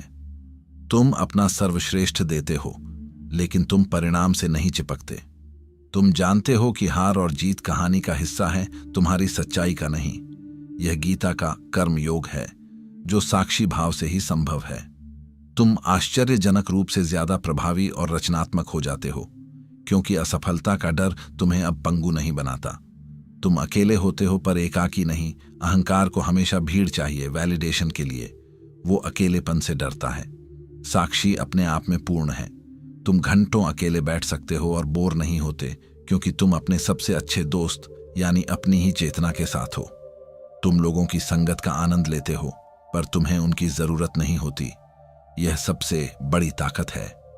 घर वापसी की यात्रा, द जर्नी होम, यह कोई एक दिन की घटना नहीं है। यह कोई ज्ञानोदय का धमाका नहीं है। यह एक पल पल की वापसी है। तुम हजारों बार भूलोगे, तुम फिर से सराय के किसी कमरे में खुद को कैद पाओगे, तुम फिर से अपनी कहानी के साथ एकाकार हो जाओगे। लेकिन अब फर्क यह होगा कि तुम्हें याद आ जाएगा। गुस्से के बीच में, चिंता के बीच में अचानक तुम्हें याद आएगा, अरे मैं तो देखने वाला हूं, मैं यह गुस्सा नहीं हूं। यही याद आना, यही जागरूकता ही तुम्हारी साधना है। जिस क्षण तुम्हें याद आता है, उसी क्षण तुम घर लौट आते हो। शुरू में तुम दिन में शायद 1-2 बार घर लौटोगे, फिर धीरे धीरे यह अंतराल बढ़ने लगेगा। तुम ज्यादा से ज्यादा समय अपने घर में, अपनी शांति में, अपने साक्षी भाव में टिकने लगोगे। तो अगली बार जब कोई तुम्हारी तारीफ करे, तो अपनी मैं की कहानी को फूलते हुए देखना। अगली बार जब कोई तुम्हारी बेइज्जती करे, तो अपनी कहानी को आहत होते हुए देखना। अगली बार जब तुम ट्रैफिक में फंसे हो, तो अपने अंदर उठती अधीरता को देखना। इन छोटे छोटे पलों में ही आजादी छिपी है। तुम्हारी सारी लड़ाइयां, तुम्हारी सारी दौड़ बस एक पहचान को बचाने के लिए है, जो तुम्हारी है ही नहीं। वो एक किराए का कोट है जिसे तुमने अपना समझ लिया है। उस कोट को उतार फेंको। देखो कि उसके बिना तुम कितने हल्के, कितने आजाद महसूस करते हो। तुम वो नहीं हो जो दुनिया तुम्हें बताती है। तुम वो भी नहीं हो जो तुम्हारा मन तुम्हें बताता है। तुम वो खामोशी हो जिसमें ये सारे शब्द सुने जाते हैं। उस देखने वाले में टिक जाओ। वही तुम्हारा असली, सनातन, अविनाशी घर है। और उस घर में डर नहीं है, कोई कमी नहीं है। वहां सिर्फ शांति है, वहां सिर्फ तुम हो। पार्ट 4, शोर के भीतर सन्नाटा, the stillness within chaos. Ashtavakra Janak से कहते हैं, जब मन शांत हो जाता है, तब जीवन खुद बोलता है। When the mind becomes silent, life itself speaks. आज के इंसान की सबसे बड़ी समस्या क्या है? हमारा मन कभी शांत ही नहीं होता। वो या तो अतीत की यादों में भटक रहा होता है या भविष्य की योजनाओं में। वो या तो पछतावे में जी रहा होता है या चिंता में। वर्तमान में, इस पल में वो होता ही नहीं है। एक बंदर की तरह जो एक डाली से दूसरी डाली पर कूदता रहता है, बिना एक पल भी ठहरे। और इस लगातार दौड़ते हुए मन के शोर में हम जीवन का संगीत सुन ही नहीं पाते। हम इतने व्यस्त हो गए हैं कि शांति हमें असहज करती है, अकेलापन हमें खाता है। हम शोर से भागकर शोर में ही शरण लेते हैं। Phone, TV, social media, party, हमें खालीपन से डर लगता है। लेकिन अष्टावक्र कहते हैं, जब तक तुम इस खालीपन का सामना नहीं करोगे, तुम्हें कभी भी सच्चा खजाना नहीं मिलेगा। मैं तुमसे कहता हूं, एक प्रयोग करो। कभी बस 5 मिनट बैठो, बिना फोन, बिना प्लान, बिना आवाज, सिर्फ बैठो और देखो क्या होता है। पहले 1 मिनट में ही तुम्हारा मन चीखने लगेगा। वो तुम्हें 100 काम याद दिलाएगा जो अधूरे पड़े हैं। वो तुम्हें किसी पुरानी बात पर गुस्सा दिलाएगा। वो तुम्हें भविष्य की किसी बात को लेकर डराएगा।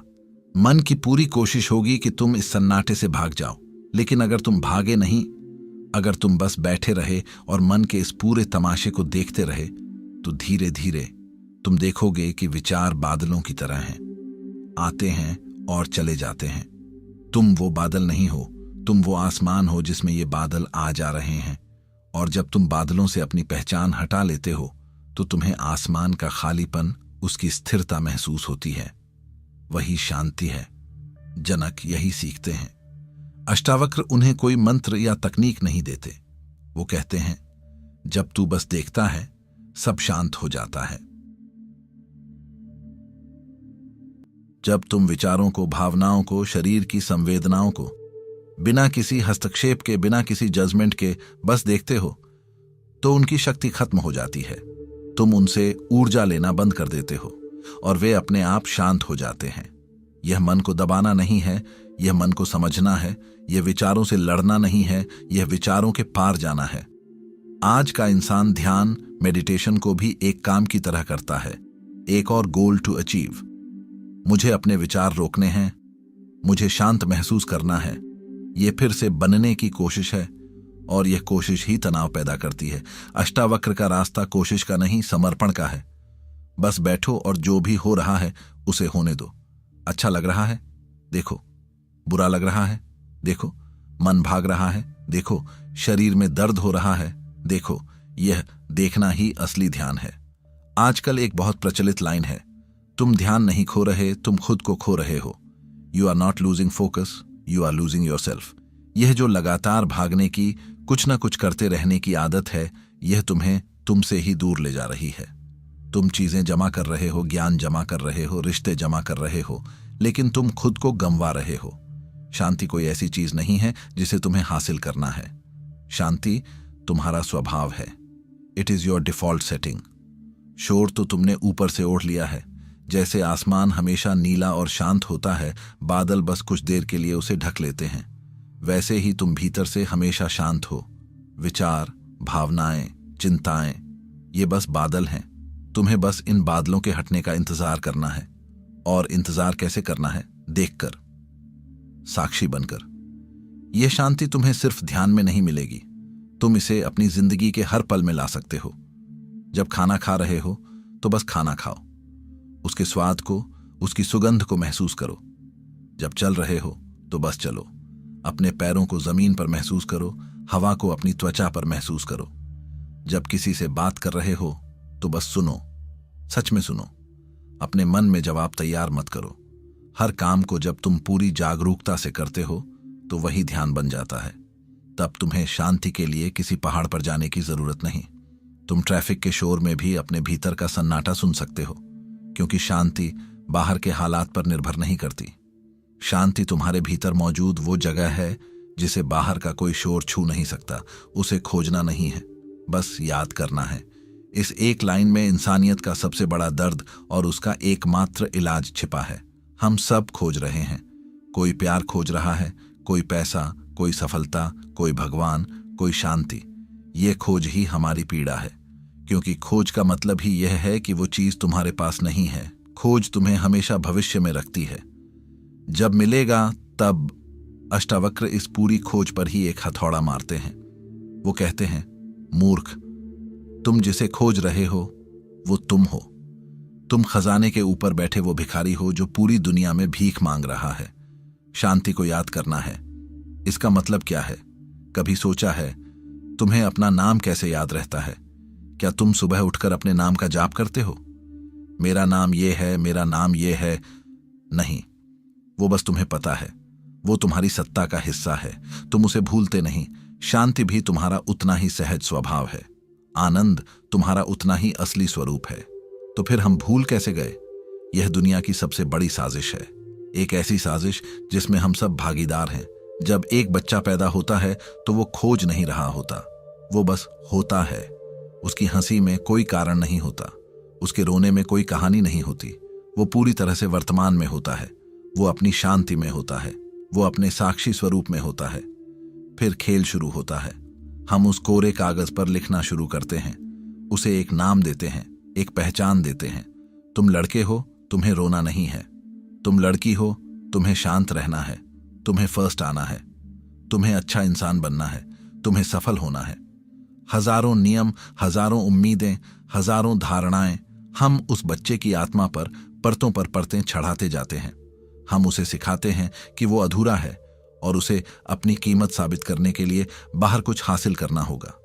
हमारी शिक्षा, हमारा समाज, हमारा पूरा ढांचा इसी भूलने की प्रक्रिया पर खड़ा है।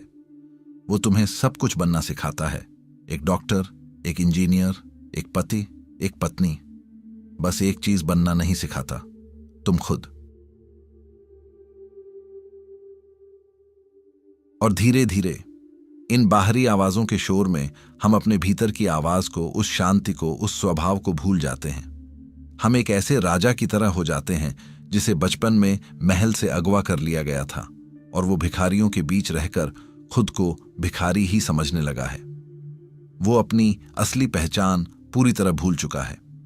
अब अगर कोई आकर उसे कहे तुम राजा हो, तो वो हंसेगा। उसे लगेगा ये कोई मजाक है।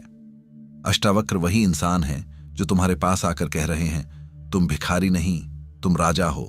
ये दुख, ये चिंता, ये भागदौड़, ये तुम्हारी हकीकत नहीं है। ये बस एक सपना है जिसे तुमने सच मान लिया है। तो याद कैसे करें? ये कोई दिमागी कसरत नहीं है। तुम्हें बैठकर यह सोचना नहीं है कि मैं शांत हूं, मैं आत्मा हूं। ये फिर से मन का ही खेल बन जाएगा। याद करना एक करने की क्रिया नहीं है, यह न करने की कला है। It's an act of undoing. उन परतों को उतारने की प्रक्रिया है जो तुम पर चढ़ा दी गई हैं। यह याद करना तुम्हारे जीवन के छोटे छोटे अंतरालों में छिपा है। 2 सांसों के बीच जो एक पल का ठहराव है, उसमें छिपी है वो याद। 2 विचारों के बीच जो खाली जगह है, उसमें छिपी है वो याद। जब तुम रात को गहरी नींद में होते हो, जहां कोई नाम, कोई पहचान, कोई चिंता नहीं होती, बस एक गहरा आराम होता है, उसमें छिपी है वो याद। वो शांति कहीं गई नहीं है, वो हमेशा मौजूद है, बैकग्राउंड में बजते हुए संगीत की तरह। बस तुम्हारा ध्यान सामने के शोर पर इतना ज्यादा है कि वो संगीत तुम्हें सुनाई नहीं दे रहा। यह याद करना तब घटता है जब तुम लड़ना बंद कर देते हो, अपने विचारों से लड़ना बंद कर देते हो। मुझे बुरे विचार क्यों आ रहे हैं? आने दो। देखो, तुम विचार नहीं हो। अपनी भावनाओं से लड़ना बंद कर देते हो। मुझे दुखी नहीं होना चाहिए। क्यों नहीं होना चाहिए? दुख एक मेहमान है, उसे आने दो। देखो, तुम दुख नहीं हो। हालात से लड़ना बंद कर देते हो। मेरे साथ ही ऐसा क्यों होता है? जो हो रहा है उसे होने दो। देखो, तुम हालात नहीं हो। ये जो बिना लड़े, बिना जज किए बस देखने की कला है, यही याद करने का रास्ता है। क्योंकि जब तुम बस देखते हो तो तुम कर्ता से हटकर साक्षी बन जाते हो। तुम फिल्म के किरदार से हटकर वो पर्दा बन जाते हो जिस पर फिल्म चल रही है। और पर्दा हमेशा खाली और शांत रहता है, चाहे फिल्म में आग लगे या बाढ़ आए। जिस पल तुम इस साक्षी भाव में ठहरते हो, चाहे 1 सेकंड के लिए ही सही, तुम्हें अपनी असली पहचान की एक झलक मिलती है। एक बिजली कौंधती है। अरे हां, यह है असली मैं, यह शांति, यह स्थिरता, यह तो हमेशा से यही थी। यह एक आहा मोमेंट है। और जब तुम्हें याद आने लगता है तो तुम्हारी जिंदगी में चमत्कार होने लगते हैं। चमत्कार यह नहीं कि तुम्हारी समस्याएं खत्म हो जाएंगी। समस्याएं तो जीवन का हिस्सा हैं, वो आएंगी और जाएंगी। चमत्कार यह होगा कि अब समस्याएं तुम्हें परेशान नहीं कर पाएंगी। तुम ट्रैफिक में फंसे होंगे, बाहर हॉर्न का शोर होगा, पर तुम्हारे भीतर एक शांति होगी। तुम उस शोर को देख रहे होंगे।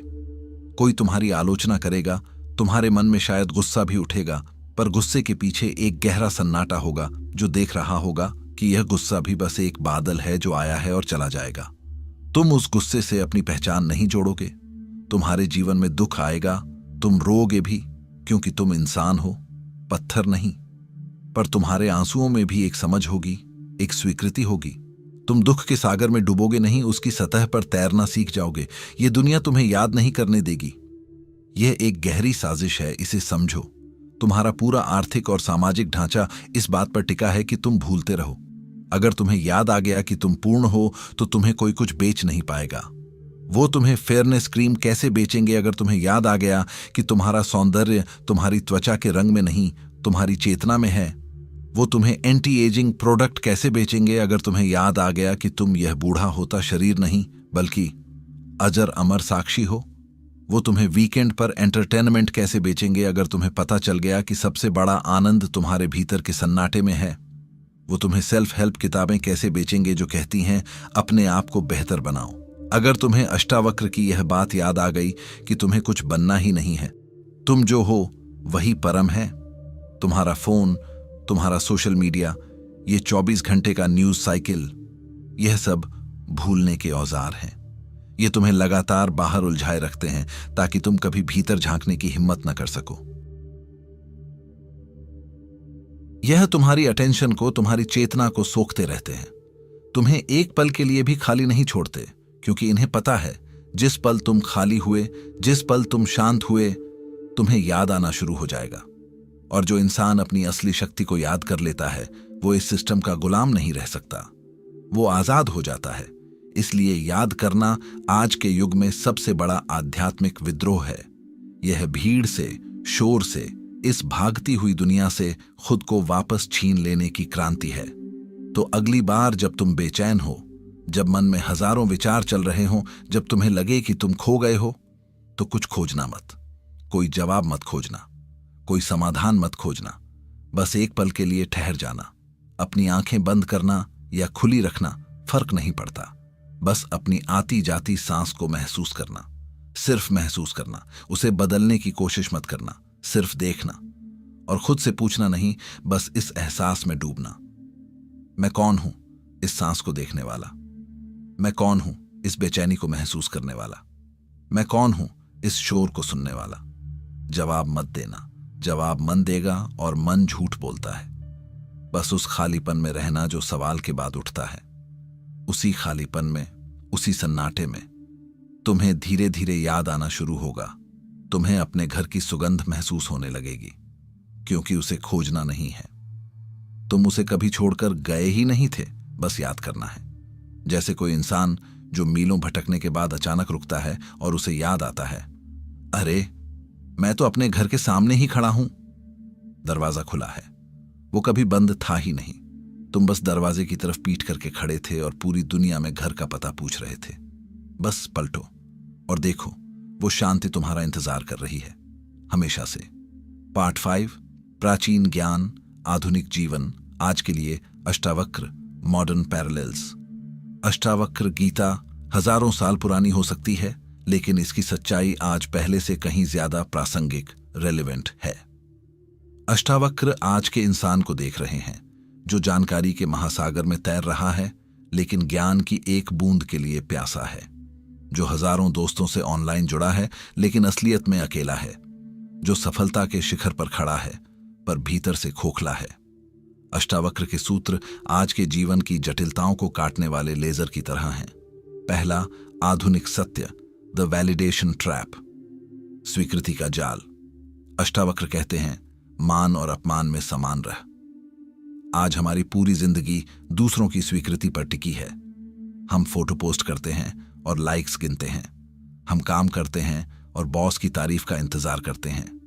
हम कुछ बोलते हैं और यह देखते हैं कि कितने लोग सहमत हैं। यह वैलिडेशन की भूख हमें एक भिखारी बना देती है। हम दूसरों के विचारों के गुलाम हो जाते हैं। जब कोई लाइक करता है, हम खुश होते हैं।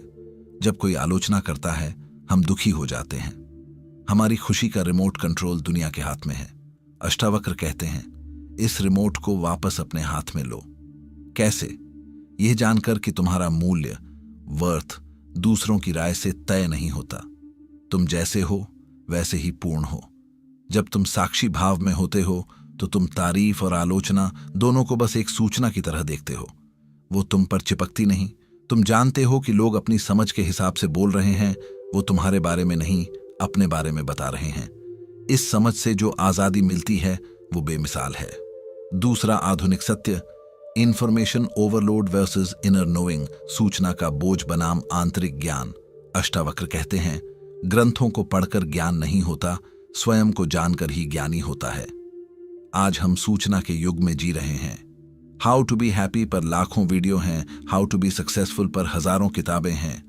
हम सब कुछ जानते हैं, पर अमल कुछ भी नहीं करते। ज्ञान हमारे लिए एक और अहंकार बन गया है। मुझे पता है, लेकिन यह जानना, यह इंफॉर्मेशन तुम्हें बदल नहीं सकती। बदलाव आता है अनुभव से, स्वयं के अनुभव से। अष्टावक्र तुम्हें कुछ और जानने को नहीं कह रहे, वो तुम्हें सब कुछ भूल जाने को कह रहे हैं। अपने पढ़े हुए को, अपने सुने हुए को, अपनी धारणाओं को सब एक तरफ रख दो और बस अपने भीतर देखो। असली ज्ञान तुम्हारे अंदर है, तुम्हारी हर सांस में है, तुम्हारे दिल की हर धड़कन में है। बाहर की सूचना तुम्हें रास्ता दिखा सकती है, पर चलना तुम्हें खुद ही पड़ेगा। तुम्हारा गूगल भरा हुआ है, पर मन खाली है। इस खालीपन को बाहर की जानकारी से मत भरो, इस खालीपन में ठहरो। इसी खालीपन से आत्मज्ञान का फूल खिलेगा। तीसरा, आधुनिक सत्य, द मिथ ऑफ कंट्रोल, नियंत्रण का भ्रम। अष्टावक्र कहते हैं, जो होना है वो होकर रहता है, तेरी चिंता व्यर्थ है। आधुनिक इंसान हर चीज को कंट्रोल करना चाहता है, अपना भविष्य, अपने रिश्ते, अपनी सेहत, यहां तक कि अपनी भावनाएं भी।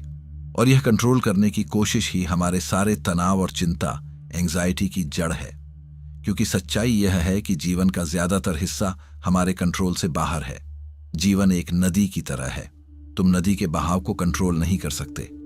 तुम या तो बहाव से लड़ सकते हो और थककर डूब सकते हो, या फिर तुम बहाव के साथ बहना सीख सकते हो। अष्टावक्र तुम्हें बहना सिखा रहे हैं, सरेंडर, लेट गो। इसका मतलब हाथ पर हाथ धरकर बैठना नहीं है। इसका मतलब है अपना कर्म करो पूरी निष्ठा से, लेकिन फल की चिंता ईश्वर पर या ब्रह्मांड पर या प्रकृति पर छोड़ दो। यह भरोसा कि जो भी हो रहा है वो मेरे भले के लिए हो रहा है तुम्हें एक असीम शांति देता है। तुम भविष्य की चिंता में घुलना बंद कर देते हो और वर्तमान में जीना शुरू कर देते हो। जब तुम कंट्रोल छोड़ते हो तभी तुम सच में शक्तिशाली होते हो, क्योंकि अब तुम जीवन की ऊर्जा के साथ लड़ नहीं रहे, उसके साथ एक होकर नाच रहे हो। अष्टावक्र का संदेश आज के ओवरथिंकर के लिए, आज के मेंटली एग्जॉस्टेड इंसान के लिए एक दवा की तरह है। वो कोई झूठी सकारात्मकता नहीं देते। वो यह नहीं कहते कि सब अच्छा होगा। वो कहते हैं अच्छा और बुरा दोनों को देखना सीखो। दोनों तुम्हारे भीतर के साक्षी को छू नहीं सकते। यह रियल टॉक है। यह कच्चा सत्य है और यही सत्य तुम्हें आजाद कर सकता है। इस वाक्य को हल्के में मत लेना। इसे अपने फोन की स्क्रीन पर एक और मोटिवेशनल कोट की तरह पढ़कर आगे मत बढ़ जाना। रुको, ठहरो, इस वाक्य के वजन को महसूस करो। आजादी, फ्रीडम, हम सब यही तो चाहते हैं, है ना? लेकिन हमारी आजादी की परिभाषा क्या है? ज्यादा पैसा कमाना ताकि हम जो चाहें खरीद सकें, एक ऐसी नौकरी से इस्तीफा देना जिसे हम नफरत करते हैं, किसी टॉक्सिक रिश्ते से बाहर निकलना, दुनिया घूमना, ये सब आजादी के छोटे छोटे रूप हैं। ये पिंजरे के अंदर थोड़ी ज्यादा जगह मिलने जैसा है। अष्टावक्र तुम्हें पिंजरे में ज्यादा जगह देना नहीं चाहते। वो तुम्हें यह बताना चाहते हैं कि पिंजरा है ही नहीं, दरवाजा हमेशा से खुला था। तुम खुद ही अपनी आदतों, अपनी धारणाओं, अपने डरों की अदृश्य सलाखों को पकड़कर अंदर बैठे हो। यह रियल टॉक है, क्योंकि यह तुम्हारी उस झूठी पहचान पर सीधा हमला करता है जिसे तुमने बड़े प्यार से, बड़ी मेहनत से बनाया है। यह उस मुखौटे को नोचकर फेंकने की बात करता है जिसे पहनकर तुम दुनिया के सामने जाते हो। और जब मुखौटा उतरता है तो शुरू में तकलीफ होती है, शर्म आती है, डर लगता है, क्योंकि तुम्हें लगता है कि मुखौटे के पीछे कुछ है ही नहीं, सिर्फ खालीपन है। और अष्टावक्र मुस्कुराकर कहते हैं, बधाई हो, तुमने शुरुआत कर दी है। The performance of a life time, unmasking the you. चलो आज की तुम्हारी सुबह से शुरू करते हैं। तुम सोकर उठे, पहला काम क्या किया? शायद अपना फोन उठाया, सोशल मीडिया खोला। क्यों? क्योंकि तुम चेक करना चाहते थे कि तुम्हारी दुनिया वैसी ही है या नहीं। तुम्हारे दोस्तों ने क्या पोस्ट किया, तुम्हारी फोटो पर कितने लाइक्स आए, तुम्हारे ईमेल इनबॉक्स में क्या इंतजार कर रहा है। उठने के 5 मिनट के अंदर तुमने अपनी पहचान को बाहरी दुनिया से जोड़कर पक्का कर लिया। मैं वो हूं जिसे इतने लोग पसंद करते हैं। मैं वो हूं जिसकी ये जिम्मेदारियां हैं। मैं वो हूं जिसके दोस्त छुट्टियां मना रहे हैं और मैं यहां हूं। फिर तुम शीशे के सामने गए, तुमने अपने चेहरे को देखा और तुम्हारा मन तुरंत काम पर लग गया। आज थका हुआ लग रहा हूं, ये बाल ठीक नहीं लग रहे, थोड़ा वजन बढ़ गया है। तुमने शीशे में खुद को नहीं देखा, तुमने एक इमेज को देखा और उस इमेज की तुलना एक आदर्श इमेज से की जो तुम्हारे दिमाग में बनी हुई है। तुम तैयार हुए उन कपड़ों में जो तुम्हारी एक खास इमेज दिखाते हैं, सफल प्रोफेशनल, कूल कॉलेज स्टूडेंट, सभ्य घरेलू महिला। तुम घर से निकले और दिन के उस विशाल स्टेज पर अपना किरदार निभाने के लिए तैयार हो गए। यह रियल टॉक है। तुम्हारा पूरा जीवन एक परफॉर्मेंस है। तुम अपने बॉस के सामने एक आज्ञाकारी, मेहनती कर्मचारी का किरदार निभाते हो। तुम अपने जूनियर के सामने एक आत्मविश्वासी, जानकार लीडर का किरदार निभाते हो। तुम अपने दोस्तों के साथ एक मजेदार, बिंदास इंसान का किरदार निभाते हो। तुम अपने पार्टनर के सामने एक प्यार करने वाले, समझने वाले साथी का किरदार निभाते हो, भले ही तुम्हारे मन में उस वक्त कुछ और चल रहा हो। तुम अपने बच्चों के सामने एक परफेक्ट माता पिता का किरदार निभाते हो, और इस 24 घंटे की एक्टिंग में तुम इतना थक जाते हो, इतना निचुड़ जाते हो कि जब तुम रात को अकेले होते हो तो तुम्हें समझ नहीं आता कि इन सब किरदारों के पीछे असली कौन है। उस खालीपन से, उस अकेलेपन से तुम डरते हो, इसलिए तुम उसे भरने के लिए फिर से फोन उठा लेते हो, नेटफ्लिक्स चालू कर लेते हो या कोई और नशा कर लेते हो। अष्टावक्र का कच्चा सत्य तुम्हारे इस पूरे नाटक पर पर्दा गिराता है। वो कहते हैं, तुम इनमें से कोई भी किरदार नहीं हो, तुम वो एक्टर भी नहीं हो जो ये किरदार निभा रहा है। तुम तो वो रोशनी हो, वो चेतना हो जिसकी मौजूदगी में यह पूरा नाटक चल रहा है। इसको गहराई से समझना। जब तुम किसी से नाराज होते हो तो तुम कहते हो, मैं नाराज हूं। अष्टावक्र कहते हैं, नहीं, तुम नाराज नहीं हो। तुम वो हो जो देख रहा है कि शरीर और मन में नाराजगी की एक लहर उठी है। लहर आती है और चली जाती है। तुम तो वो समंदर हो जिसमें लहरें उठती और गिरती हैं। तुम लहर नहीं हो। जब तुम सफल होते हो तो तुम कहते हो, मैं सफल हूं। अष्टावक्र कहते हैं, नहीं, तुम सफल नहीं हो। तुम वो साक्षी हो जो देख रहा है कि जीवन के खेल में एक घटना घटी है जिसे दुनिया सफलता का नाम देती है।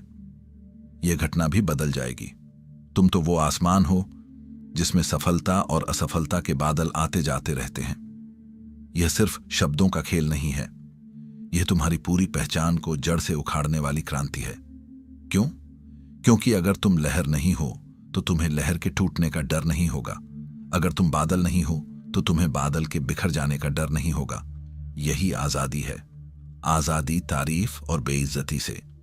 जब कोई तुम्हारी तारीफ करे तो साक्षी देखता है, ठीक है, किसी के मुंह से कुछ शब्द निकले हैं। जब कोई बेइज्जती करे तो साक्षी देखता है, ठीक है, किसी के मुंह से कुछ और शब्द निकले हैं।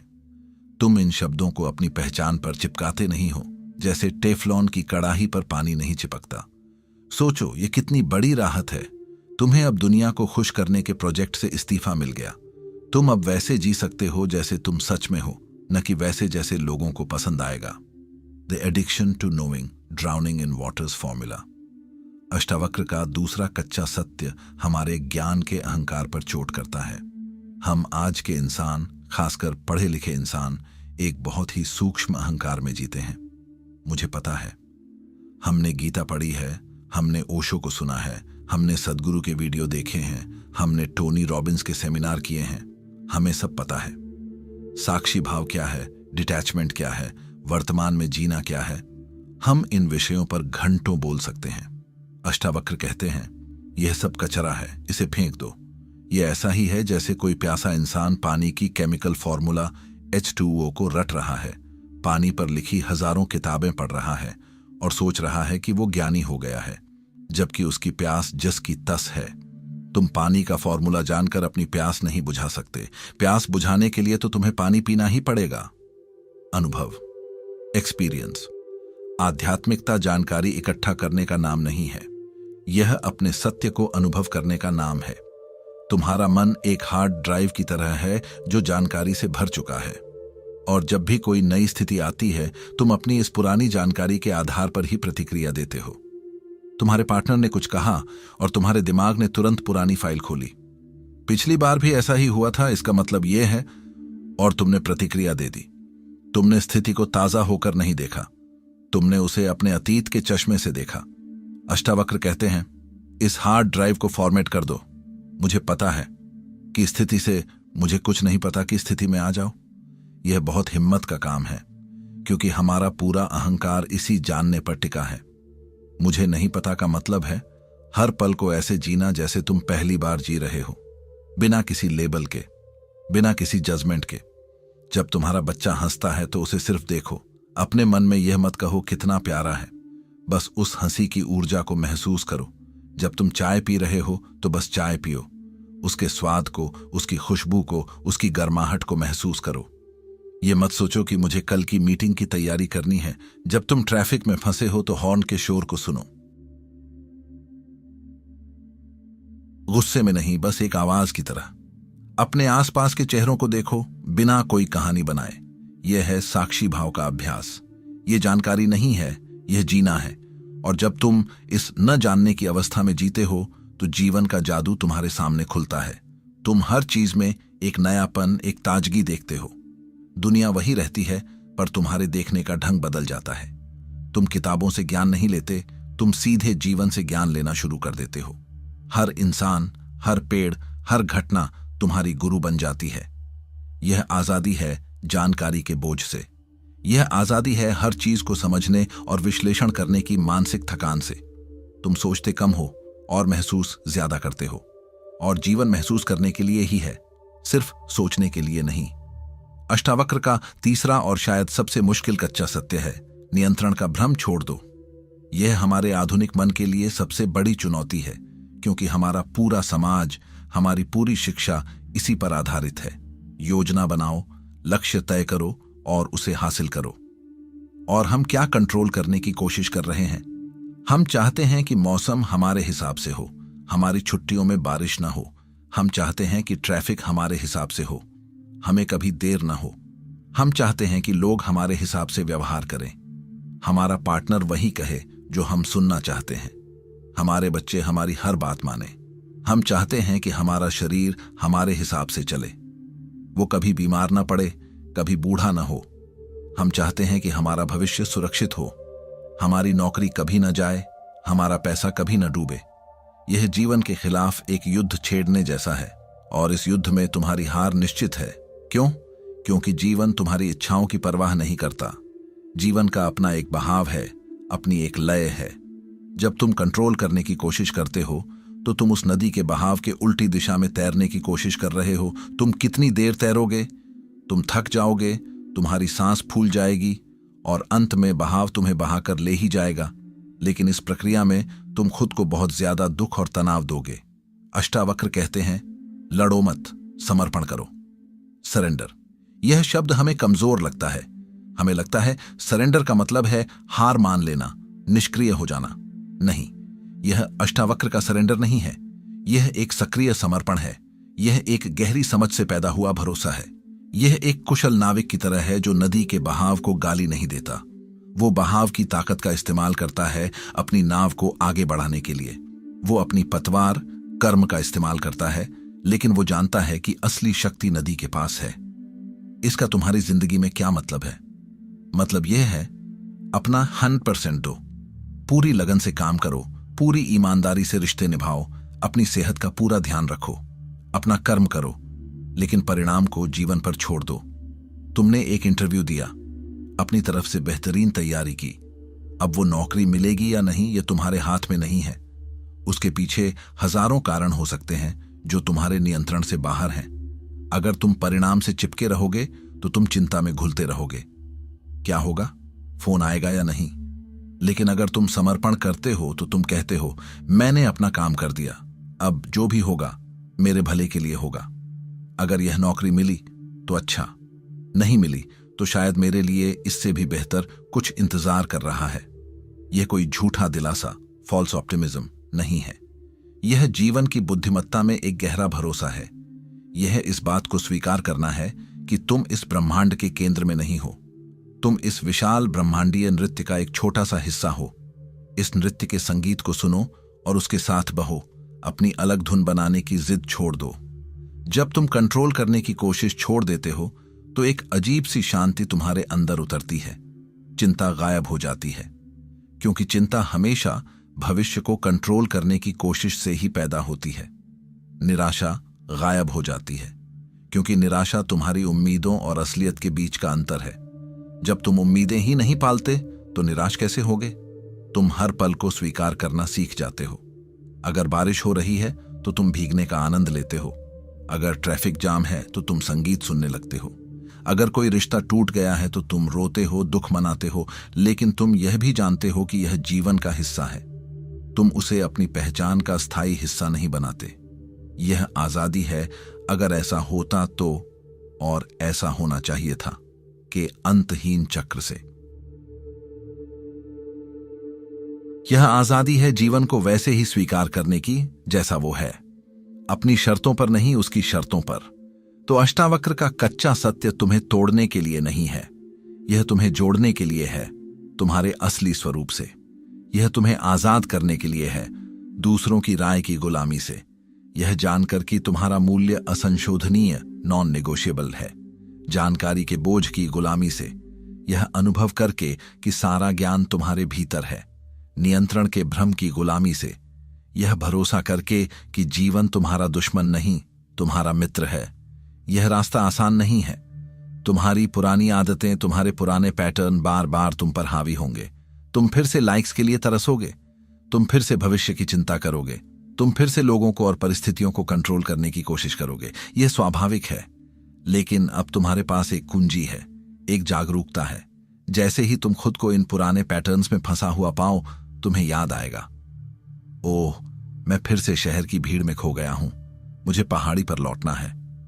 मैं फिर से लहर बन रहा हूं, मुझे याद करना है कि मैं समंदर हूं। मैं फिर से एक्टर बन रहा हूं, मुझे याद करना है कि मैं मंच की रोशनी हूं। बस यह याद करना, यह जागरूकता, यही साधना है। यह कोई मंत्र जाप या कर्मकांड नहीं है, यह जीने का एक तरीका है। पल पल, सांस दर सांस अपने असली स्वरूप में टिके रहने का प्रयास। तो आखिरी सवाल यह नहीं है कि अष्टावक्र का सत्य तुम्हें आजाद कर सकता है या नहीं। सत्य तो अपना काम कर ही रहा है, सूरज तो चमक ही रहा है। असली सवाल यह है, क्या तुम अपनी अंधेरी आरामदायक गुफा से बाहर निकलने के लिए तैयार हो, जिसे तुमने अब तक अपना घर समझ रखा था? क्या तुम उस सूरज की तेज सच्ची रोशनी में अपनी आंखें खोलने की हिम्मत रखते हो? पिंजरे का दरवाजा हमेशा से खुला है। यह कच्चा, कठोर लेकिन असीम रूप से करुणामय सत्य तुम्हें बाहर बुला रहा है। कदम तुम्हें ही बढ़ाना होगा। अष्टावक्र और जनक की यह बातचीत, यह संवाद सिर्फ दो लोगों के बीच नहीं था। यह किसी पुराने ग्रंथ में लिखी कहानी नहीं है। यह बातचीत आज भी इसी पल तुम्हारे भीतर चल रही है। एक हिस्सा है तुम्हारे अंदर जो जनक की तरह बेचैन है, जो भाग रहा है, जो खोज रहा है, जो जवाब चाहता है। और एक हिस्सा है तुम्हारे अंदर जो अष्टावक्र की तरह सब कुछ जानता है, जो शांत है, स्थिर है और बस देख रहा है। तुम्हारा पूरा जीवन इन दो आवाजों के बीच का संवाद है। जनक की आवाज कहती है, मुझे और चाहिए, मुझे कुछ बनना है। अष्टावक्र की आवाज कहती है, तुम पहले से ही पूर्ण हो, बस ठहरो और देखो। जनक की आवाज कहती है, यह मेरा है, इसे खोने से मुझे डर लगता है। अष्टावक्र की आवाज कहती है, यहां कुछ भी तुम्हारा नहीं है, तुम बस एक साक्षी हो। जनक की आवाज कहती है, उसने मेरा अपमान किया, मुझे बदला लेना है। अष्टावक्र की आवाज कहती है, अपमान कहानी का हुआ है, तुम्हारा नहीं, तुम तो देखने वाले हो।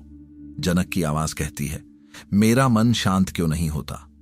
अष्टावक्र की आवाज कहती है, तुम मन को शांत करने की कोशिश कर रहे हो, इसीलिए वो अशांत है। बस उसे देखो, वो खुद शांत हो जाएगा। ये बातचीत हर पल चल रही है। अष्टावक्र गीता का सार किसी किताब में नहीं, तुम्हारे अपने अनुभव में खुलेगा। जब तुम भीड़ से अलग सोचने की हिम्मत करोगे, जब तुम दुनिया के दिए हुए लेबल्स को उतार फेंकोगे, जब तुम 5 मिनट के लिए सन्नाटे में बैठने का साहस जुटाओगे, जब तुम अपने विचारों और भावनाओं को दुश्मन नहीं मेहमान समझोगे, जब तुम यह गहराई से महसूस करोगे कि तुम करने वाले नहीं, सिर्फ देखने वाले हो। खोज बाहर नहीं है, मंदिरों में, मस्जिदों में, किताबों में, गुरुओं में कोई जवाब नहीं है। वे सब केवल उंगलियां हैं जो चांद की तरफ इशारा कर रही हैं। मूर्ख उंगली को पकड़ लेते हैं, समझदार चांद को देखता है, और वो चांद तुम्हारे भीतर है। अष्टावक्र तुम्हें कहीं पहुंचने के लिए नहीं कह रहे, वो तुम्हें तुम्हारे घर वापस बुला रहे हैं। वो घर जिसे तुम कभी छोड़कर गए ही नहीं थे, बस भूल गए थे। तो अंत में सवाल बस एक ही है। यह जो बातचीत तुम्हारे भीतर चल रही है, जनक और अष्टावक्र का यह जो सनातन संवाद है, क्या तुम सुन रहे हो या अब भी भाग रहे हो? अगर यह आवाज तुम्हारे भीतर की किसी गहरी आवाज से मेल खाती है, अगर तुम्हें लगता है कि तुम भी जनक की तरह उसी खोज पर हो, तो यह कोई चैनल नहीं, एक ठिकाना है उन लोगों के लिए जो सतही जवाबों से थक चुके हैं। अगर तुम भी उस गहरी खोज का हिस्सा बनना चाहते हो, तो इस सफर में साथ चलो, इस परिवार में शामिल हो जाओ और नीचे कमेंट में लिखकर जाओ, मैं साक्षी हूं। यह तुम्हारे लिए एक रिमाइंडर होगा और मेरे लिए यह जानना कि मेरी आवाज सही कानों तक पहुंची है। हम इस यात्रा पर साथ हैं। मिलते हैं अगले पड़ाव पर। शांत रहो, देखते रहो। धन्यवाद।